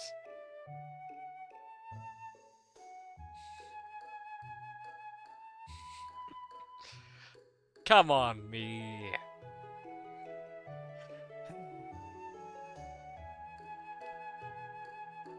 Honestly, I would hark on him more, but probably, yeah, I probably would be the same. More so on the actual feelings part of the interaction with a person of the opposite gender, but I digress. I'm not too good at reading people's thoughts on me, I suppose, is the best way to put it. I'm good at reading people's emotions and can kind of formulate a personality based on brief interactions with them, but not all too good at figuring out how people perceive me. I just imagine most people find me annoying as fuck. As we pass a row of small shops and cafes, a few drops of water splash onto my face. The droplets soon increase in size and frequency, and before we know it, we're caught in a downpour. Should have brought an umbrella after all, huh? Want to head inside somewhere? Yes, please. We jog up to a convenience store, the cold rainwater splashing up our ankles as we slosh through puddles. The entrance under the awning is thankfully dry. The yellow lights inside comforting in the night. Pushing the door open, we're met with a small tink of a bell. Let's see, where is the drink section? Oh, I think I see it back. This is the exact shop we went to before. Goddammit. I follow Yuri to a drinks cooler filled with a colorful array of bottles and cans. What are you in the mood for? She pops open the door and grabs a bottle of green tea. I usually prefer my tea freshly made. The occasional chilled bottle of tea is a nice change of pace. Yeah, kinda does change the taste when it's hot versus when it's cold. The iciness of cold tea can give a certain sweetness. We continue our conversation as we take our drinks to the register. Doesn't seem like the rain's letting up. Probably get soaked if we went out now. We should probably get back. End stream. We got an hour there, Boozle. wait 1 hour, okay? I know I'm sounding a bit tired myself, but we got an hour still, bud. Although it would make for a good excuse to go for my walk as well.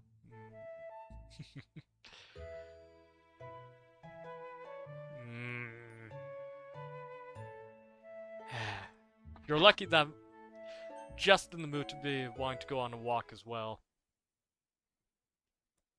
You lucked out there, Boozle. The one time that I'm willing to end stream early just because I'm really in the mood for a walk.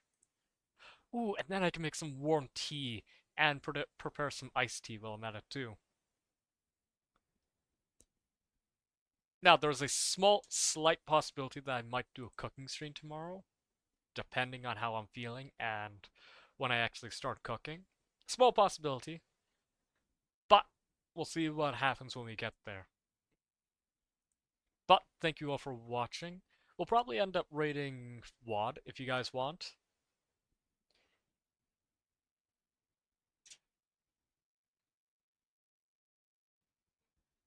He's a good friend of mine.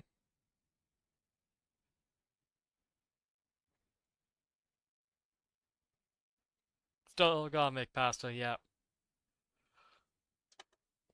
But thank you all for watching. Hope you enjoyed it.